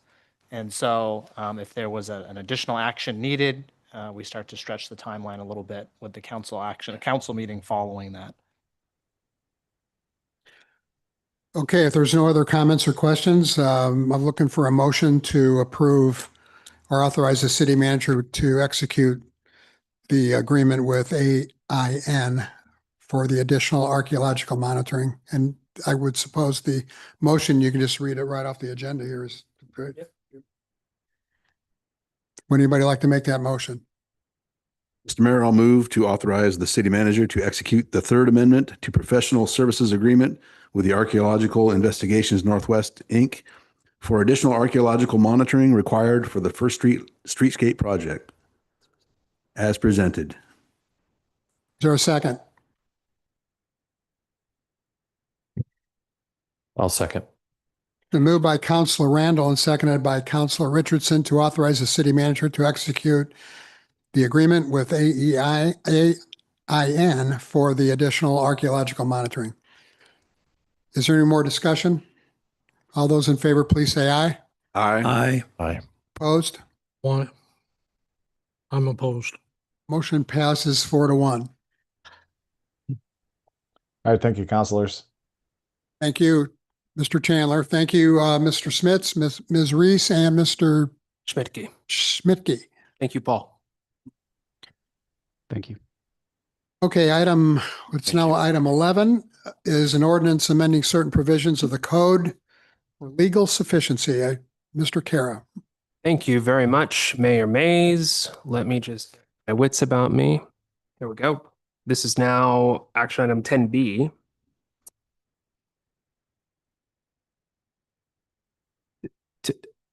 My agenda says 10A and now it's 10B. I guess it's an action item, right? Okay. My papers say 10. Charter establishes the city's elective offices, and that is all governed primarily by the Dalles Municipal Code, Chapter 104. It's a portion of our code that really hasn't been touched in a while. It doesn't really do all that much, but it does set the stage for city offices and elective offices. A couple years ago in 2024, the Oregon legislature adopted a House bill, and a portion of that just became effective 3 months ago on January 1st, 2026. And it changes the timing requirements for incumbent public office holders. Typically, or I guess historically, before January 1st of this year, incumbent office holders for elected positions and challengers who were seeking election pretty much had the same exact deadline for when they had to basically tell the world that they were running for office. That House bill reduced the time for the incumbent by 7 days as a policy shift at the state level. And so tonight's ordinance 261428 is very much a housekeeping ordinance for legal sufficiency to address some of the chapters of our Oregon revised statutes that have been renumbered since the last time it was updated, and to accommodate that timing discrepancy for incumbent holders, office holders, and for challengers in the election. Because the state law will apply regardless of what council does here tonight, this is just, again, very much housekeeping. And I understand that our city clerk has already updated the city's elections page with the timeline and the dates for all the offices that are up for election this year, including the 7-day timing deadline for incumbents. And so to sort of solidify this, if you're sitting up here on the dais and you want to file for re-election, your last day to file is August 18th. But if you are a challenger in the public and you're seeking to run for one of these positions, your last day to file is August 25th. So the idea there is from the state that says, hey, as an incumbent, you already have so many advantages. You're already going to know if you're going to run for reelection. Just come out and tell the world first so that people in the public have a chance to sort of think about it a little bit more before they commit. So very much a housekeeping ordinance, very minor red lines just to bring it up to date. And any technical questions, I'm happily referring them to the city clerk. Thank you. Any questions for the city clerk? Council Ring. Thank you, Mr. Mayor. I have two questions. I find it interesting that we already updated the city website if we haven't voted on the change in. Yeah, it's because the state law already applies. It became effective January 1st. That's why that's the housekeeping component of it. So why do we have a resolution we have to pass? I can't hear you. Why do we have a resolution that we would need to pass? There's no resolution. It's a general ordinance. Why is there a general ordinance we'd need to pass? If the state law has been passed, we've already complied with it. Yeah, it does other things. The ordinance does other things. This is just the sort of operative one that is just housekeeping, like I mentioned. It also clarifies the actual state laws that are being referenced and updates them for legal sufficiency purposes so that when staff looks at the code, which is a much easier thing to do than to navigate state law, the information is accurate. Yeah, so I think this does a couple of things, right? So anytime that there's a state law that supersedes a city ordinance, we need to we come here, we announce it to the public ahead of time. We come here, we offer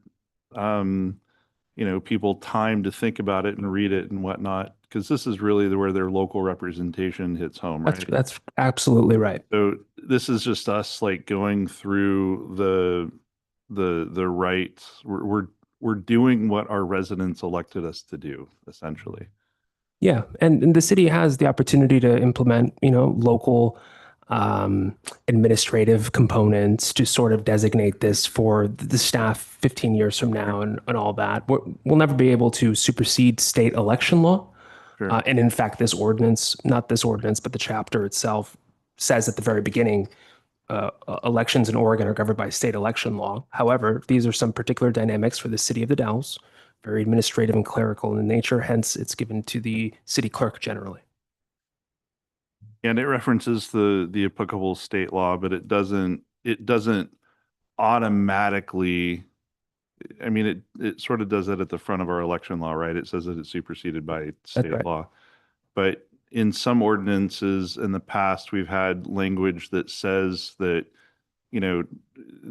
this shall be according to ORS such and such, as may be amended and adjusted in the future or whatnot, which means it automatically changes it. Yeah. Which still concerns me. I brought this up before, that it concerns me that we would have language in a city ordinance that would automatically rubber stamp anything that came from the state without having a meeting like this to discuss it, get comment from the public, hopefully, and then have a discussion and then have a vote. And that has to be like, that's again, like why we're here, is to represent the people of the city of the Dalles. And I want to make sure that, we have to do this. I get that. But I think it's also important to make sure that we maintain, the local governance and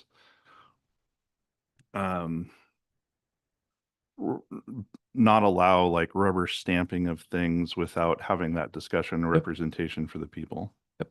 If that makes sense. Well, it makes perfect sense. I don't think it says that specifically by chapter and verse in the ordinance, but it certainly does at the top. Actually, since you've brought it up, let me look. It's in the red line, but it's not in the final copy, I don't believe. Well, you're talking about the sort of imitation of state law or the application of state law with respect to the specific deadline? No, or just generally?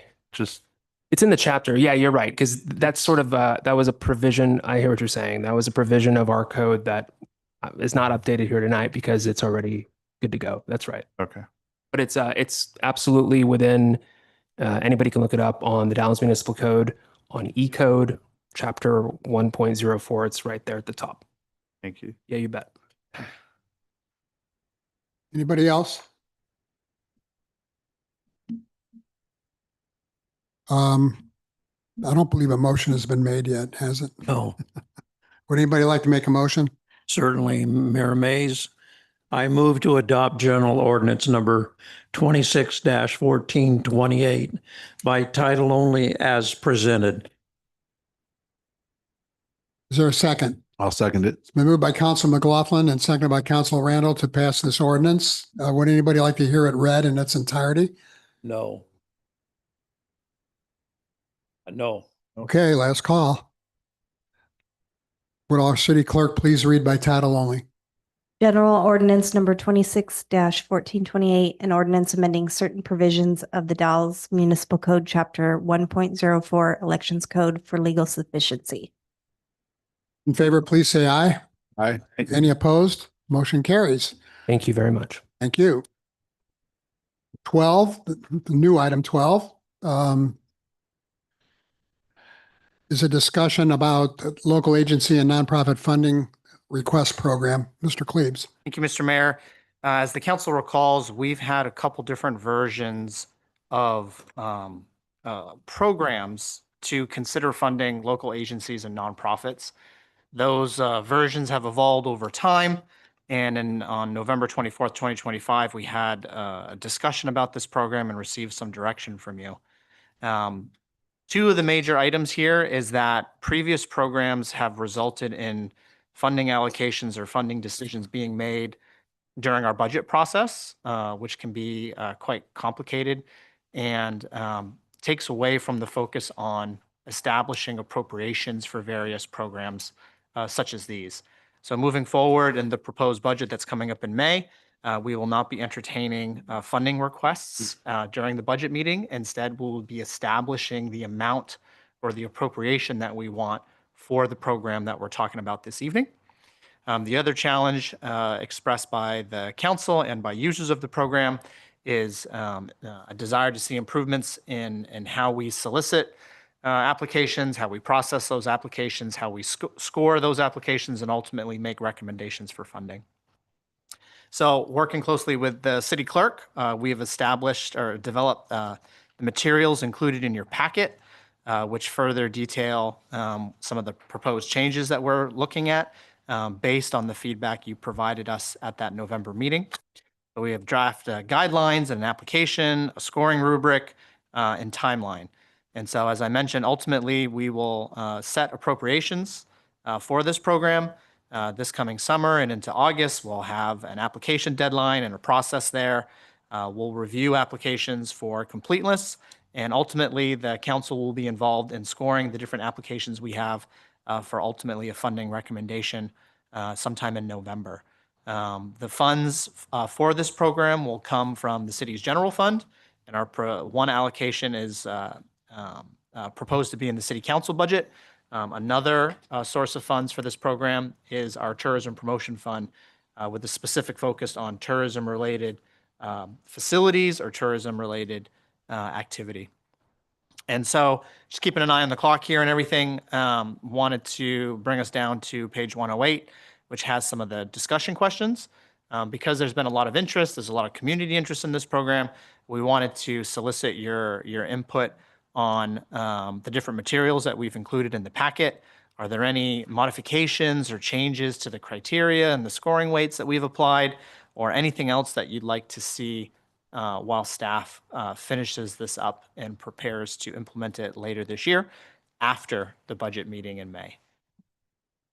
And so, as you'll see in our packet, there's several different exhibits for you to that you've looked at. And with that, I'd be happy to answer any questions that you may have. Before we get to the three questions, does anybody have any questions preceding those three questions they'd like to ask Mr. Klebs? So let me understand, this will be removed from the budget process. In the past, the budget committee will listen to applicants and then make a decision on that. So the budget committee will set a amount, and then that will be taken to your office or staff, or will it be by committee, a decision? Yeah, so at the budget committee meeting, we will still take public testimony, which is broad, and people can come in and testify as they see fit to the budget. What is removed from the budget process and what we've done in prior years is we've solicited applications, say in January, Yes. to be included in that process. The change here is that at the upcoming budget meeting, we will set the amount of money that we want to allocate to this program and then execute the program afterwards. Oh. And so we will have an opportunity for organizations to submit an application. We have clear scoring criteria here, and the council will be involved in scoring the applications that we received or a funding recommendation based on a set pot of funds that was decided through the budget process. I like the concept. I think it's more efficient. So yes, I'm in favor. Any other comments or questions? I agree. I like the move for clarity and consistency and removing it from the budget evenings. That said, why the dickens would we have people come and testify at budget for this program? It seems like that's, perhaps I misheard. Yeah, sorry, not specific to this program, but just testimony on the budget in general. Just making that So clear. if someone comes and says, we've got this great service, we need some help, we want some funding to build X or to do Y service, that will not be part of the budget process. We will just say in our budget, we're going to spend whatever, $200,000 on community service projects. And then the process will be through this application. And if someone was to come to the budget process and request support for a particular program, my response would be, thank you very much for your input this evening. The city has a program in the coming months that you can apply through. And that program has X amount of money allocated through it, established by the budget committee. Excellent. What's the time frame that you have in mind for operating the program? Like when would people turn in applications and when would we review? We're looking at sometime in August, and then September, October for staff to make sure that they meet the minimum criteria, have some back and forth with council with individual scoring that staff would then compile and bring back a funding recommendation to council to consider early November. If we go for this, would you please make an effort to reach out to our partners that might be expected to come to budget committees and argue their piece in the years past to say, don't do that? So we have had that communication already earlier this year because typically our deadline is back in January. So we've communicated that there are changes coming to this program and that this is what we're likely moving forward with. So basically, the budget committee decides the amount of money. Right. Of course, half of the budget committee is made up of the city council, and then the city council actually does the scoring in September or October based on the criteria on page 105 on percentages. The third bullet point down under scoring rubric, feasibility and sustainability, is that for the city council to ascertain whether their proposal is a pipe dream or whether it's really a doable project or a doable program? Is that the idea? Yeah, what I might do, Mr. Mayor, is draw everybody's attention to page 113. And I'm going to give Amy credit for this, whether she likes it or not, but there is a great tool here, which is a scoring rubric. And so we have scores 0 to 5, with each category having as an articulation as to how we may score or apply that criteria. So in terms of feasibility and sustainability, there's a clear, to get a 5, you need a clear, detailed plan with strong capacity that supports long-term sustainability. On the other end of the spectrum there are significant gaps or unanswered questions as to this, how the project or the program might be sustained or how that organization will be able to accomplish that project. And so this is one of the areas here that we were looking for any feedback you had in the rubric, for example. And I think one of the reasons I want to draw your attention to this rubric in particular is that this is the guide. This is what you will use to do your individual scoring. So if there's something you don't like or something that you'd like changed or adjusted, that feedback would be excellent this evening. Yeah, I get that. I just want to make sure that everyone understands that that particular criteria involves making a determination as to whether the proposal is doable and whether it's really feasible, as opposed to just a pipe dream that we have doubts that it will ever happen. So. Okay, anything else? Any other, Council Ring? Thank you, Mr. Mayor. One of the things that I noticed in reading this previously is that it does add a letter or a layer of bureaucracy to things, and I'm concerned about delays in funding requests and things like that. So how does this notional timeline that's proposed match with some of our local nonprofits? Timing on proposals and I mean, they're going after grants and other funding sources throughout the year, but it's the thing that I don't want to do is I don't want to make this so, complicated or cumbersome to the person that's filing an application with us that it's how much staff is just like when city staff puts together a project or some sort of proposal or an idea. It's is the juice worth the squeeze, so to speak, right? Like if you've got to spend 100 hours to get $10,000, it doesn't seem worthwhile. So I would definitely want to ensure that as this goes forward, it's very clear, it's very fast, and doesn't burden the applicant to go after because we're not talking about millions of dollars here. We're talking something traditionally that's much smaller than that, if that makes sense. Mr. Mayor, if I may, I mean, I think that makes perfect sense. We're trying to balance these different items here. And no, we're not talking about millions of dollars, but we are talking about tens of thousands or, for the program overall and what council has funded in prior years, potentially hundreds of thousands. And so that is a significant amount of money. We did provide notice to agencies that have applied to the program before. And frankly, and I'm looking at Amy a little bit, we haven't received any communication and response such as, hey, we're going to miss a grant if we don't get this on this timeline, for example. So we did have that outreach. And I think another dynamic to answer your question will be what the budget committee ultimately recommends. So if they recommend a program that is a $20,000 program, we may revisit this process because the juice isn't worth the squeeze, as you put it, for some of the process that we have here. If the budget committee goes with, the recommendation or decides to increase that, it could be very different. And I want to be mindful about talking about what will be in the budget process ahead of the budget process itself. So hopefully we'll be getting that budget out soon, and it has my proposed recommendation in it, and that will inform this process as well. Thank you. I think that helps clarify Great. Yeah, and I don't see where there would be any more additional work for anybody that's interested in applying for funds than there was before. Is that an accurate?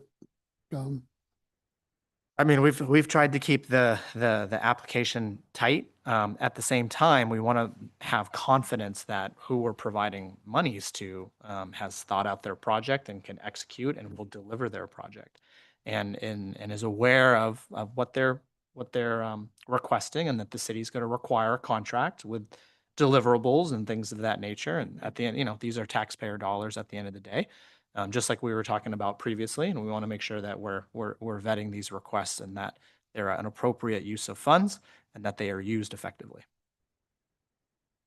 I realize we might not be able to compare apples to apples, but I would like, in preparation for that budget committee meeting, perhaps a historical report, just the amount of money we have spent on this particular line item in, say, the past 5 years would be very helpful, I think. The reason I say apples to apples, because now we have the tourism fund and the general fund and whatever. So anyway, that would be a nice bit of information to have. Just include the historical information when we do make that choice. But in my observation is that it prioritizes, it gives you a chance to prioritize those things that you're funding and reflect on that, because I think fireworks, I think, are in there, correct? In In this funding. So in the proposed budget, I will speak to how we have shifted funding around for some of these city services that we have provided or have been partnering on, and how they relate to city core services and the funding recommendation for this funding program itself. And I'm trying to answer your question, but also dance around the budget dynamic a little bit. Like you think, that's one. And there are other agencies that we have funded in the past, and some have come and some have gone. But that's the part of the prioritization that we're going through to ensure that you're spending funds wisely.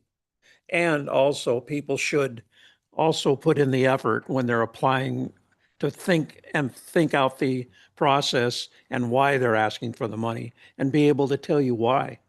And that's an important component of all of this as well. So that's why I agree with what you're proposing. Any other comments? Does the city manager feel he has enough direction to proceed?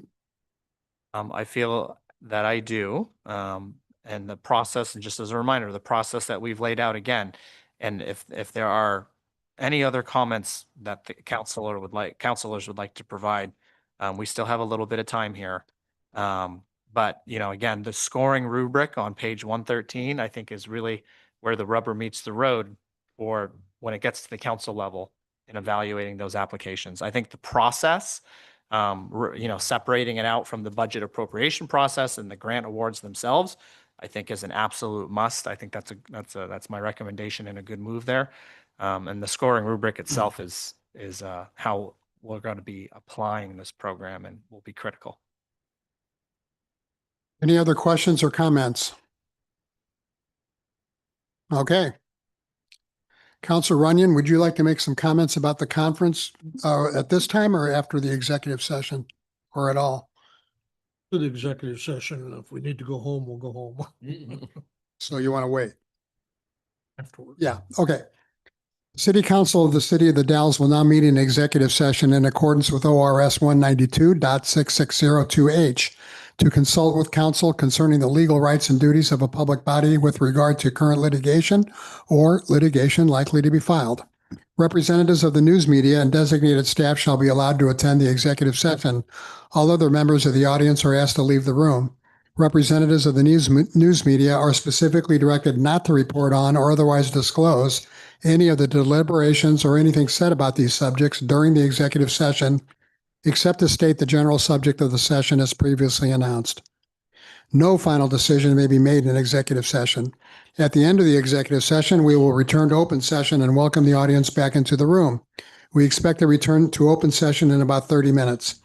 Those not permitted to attend the executive session are invited to wait in the council chambers, are invited to wait outside the council chambers until the council returns to open session.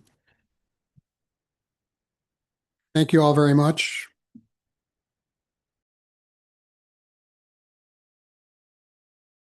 Minutes? I said 30 minutes.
Council Runyon would like to give a report on his experience in Pendleton at the LOC conference. Are we back in open session Correct. It's not? and it's recording? You said you might ask me about a report, so I prepared one, but we can leave too, either way. It's up to you. Anyway, we'll briefly here. Would you Two of the pull your meetings I mic, Ward? was able to get to on Pull your Friday. mic. Ward, you please. Oh, sorry. I talk loud, unlike some people. First one was on AI, which is not a subject for me at all. You know, it's a few decades too late in my responsibilities, but the program is called AI Responsibly in a Municipal Setting. And they had a co-founder of a company called Urban Form, which deals a lot in AI, and another guy, CompTIA Trainers, and they do certificate training for staff and things like that. And just 4 points on them that I got out of it. The big question is, they asked, what will AI look like in 2 to 3 years? To me, it's something I don't want to touch. But if you think back to when Microsoft first introduced Word and Excel, not everybody jumped on the bandwagon for that stuff either when it first came out. And so that it's going to happen. It's happening, and it's getting bigger and bigger. They believe small communities like ours, you need curiosity, you need critical thinking, and you need communication. Start small, be vigilant. Critical thinking should not be sidelined, but they believe you can take a staff of 2 in a small town and they can do the work of 5 if you properly train them.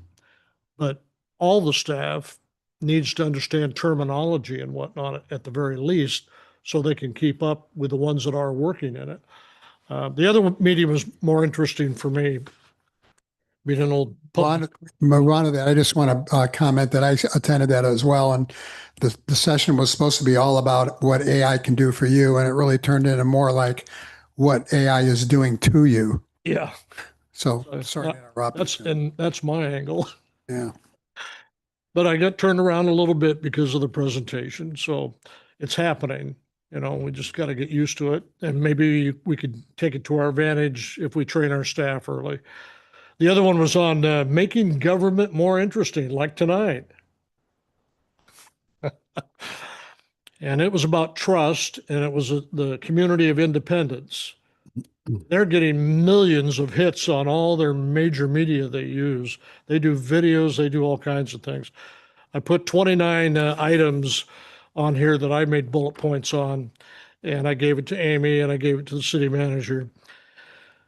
We need to show more what we are doing. Storytelling, not just straight to the facts. Make it interesting. Include photos. Include photos of our people who do the nasty jobs like the tour we were on today. You know, get people to understand the work that really goes on out there, and we don't have to belabor folks with facts. Tell a story. This is what we're trying to accomplish, and on you go. It said, we need an easy to use website. I don't believe ours is. I try hard not to look at it. Whatever platforms we are using, and some of the stuff we're doing already a little bit, whatever platforms we are using, we need to tie them together with other platforms and provide links so that our message is seen in different ways. Some platforms require you can do a more lengthy, story about what you're doing, but other platforms are shorter. You're talking about a paragraph or a couple of sentences. So we have to provide our material to the platform that it's going to be on in a manner that those viewers or listeners or readers are used to hearing. Otherwise, they're going to turn that one off as well.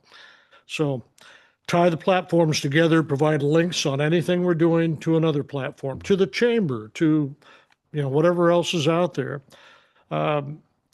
Pictures, photos, cartoons even show involved citizens, not just employees. It could be like a Louise Langrich that was here, which I would really like to talk about that more one day. We need that advertising money that we're giving to the chamber. Some of that should be buying those maps and cutting out maybe a magazine that they're using that's not getting that much return. They've got the money. Let's do those maps again. Branding, be consistent on any of these platforms. We need to be using the same kind of terminology, same kind of colors. If there's pictures, make them so they're consistent. So when people see it, they know that's from the Dalles, city of the Dalles. So be a trusted resource. Social media, newsletters, website, press releases. Each medium requires different lengths, as I just said a moment ago. Examine the community's most used social media, but don't forget the others. And again, refer and put those links on each and everything you do. Unsung heroes was the other thing they spent a lot of time on. And that's where they did videos just using a camera. I mean, just using the phone on your camera on your phone, nothing big. They don't have photographers coming in and videographers. They're using phones, and they just write up a little script of something to say or whatever, or somebody's at work down in a hole, and have a video of it and show it. We're putting in a water line on Weber Street. There's our guy, that kind of thing. So it said, don't be afraid to be risky. And just two more here out of the 29 bullet points that I made. Adoption happens when the public starts saying, at a coffee table, let's say you got all the bitchers and moaners around the table, and somebody says, but I saw a video, I saw a picture on Facebook, I know what that's about. In other words, you people are wrong. I just saw that. And lastly, the city does not have to be the hero in the story. Show people doing the real work. The police department, well, he left, he's not working anymore. The police department, public works, people in the finance office, crunching numbers with a big screen in front of them, whatever. They said they put their highlights of their audit on Facebook, okay? The first year they did that was last year, or the year before last. They got 1,000 comments, mostly negative, okay? And it's just highlights. It's not the whole budget. Nobody wants to see all that anyway. And there are plenty of links. If people want to see the whole budget, they hit the link and they go to it, right? The second year, one comment. So all the negativity ones got it out of their system the first year because they'd never seen these numbers before and didn't know that we're dealing with all that all the time. And the next year, people thought it was great. No negative comments. And they, in their program, they showed numbers from half a dozen different platforms they send things to, and millions and millions of hits, and it's just really helped the community, and the community feels like now we know better what's going on. So that's what I got. I attended that as well. I thought it was excellent. I was very skeptical going into that, like same old, but I was very impressed. The city of Independence, by the way, has a population of just 10,000, and the budget for this program that Rod just described was $27,000. I would agree. Our website maybe does need some improvements, but I think our website has made a lot of progress in the last few years, and it's significantly better than it was in the past. So yep, but more to do. They also said you're doing a deal, Matthew, right now, where once after a council meeting you do a little wrap up of it. Do it every Tuesday now. Yep. And how many They said keep it to 60 seconds. And city manager or mayor can do it, no counselors, no politics. How many hits are you getting on that, Matthew? Depends on the video. Average. Anyway. I was blown away when you told me the number. Several thousand. Yeah. You would have enjoyed it too, Roger. It's right down our alley, Okay. What? You want to speak, Brenda? You got 3 minutes. I get 3 minutes? Yay, that's probably more time than I need. Now. Rod, thank you for bringing up all of those great points. I just wanted to share with the group that when we talk about website improvements and specifically some of the updates that are necessary, that is on the radar. And that's actually something that we're looking to do, an entire website replacement project in this next coming fiscal year. So we are holding off on some major improvements on our current site trying to optimize it for what's available right now while we actually focus the rest of our energy on planning for an entire website swap out that should hopefully be more user-friendly in the future. And some of the other things that you brought up, branding and some of the other communication strategies and other technology improvements, those are all things that are in the works. Some of them we'll be talking about when we bring forward our budget presentations, and we're talking about different budget line items. And then over the course of the next year, as we're looking to make improvements, we'll be talking with you about plans that are in the works. So, but thank you for sharing some of the highlights that you took away. It's good we're aligned. Knowing the audience, and websites aren't for everybody.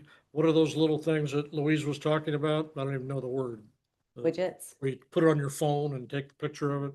Oh. The QR code. Oh, there you go.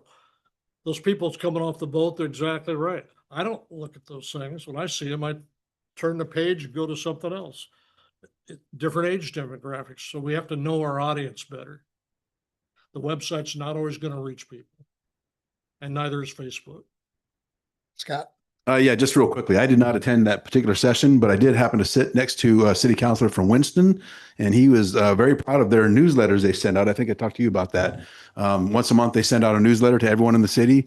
I know it's a small population. I think they have 4,000 or something like that. Anyway, very nice, high quality embossed printing paper with the city logo on the front and all the updates, upcoming meetings, council meetings, so forth. Committees you can volunteer to be on, message from the police, chief of police, message from the mayor, so forth. So 4 pages altogether, but I'll bring it down and show it to you, Matthew. It might be something we might be interested in doing because it caught the attention of the keynote speaker, and she brought it up at the general keynote address during that lunchtime. So anyway. Anything else?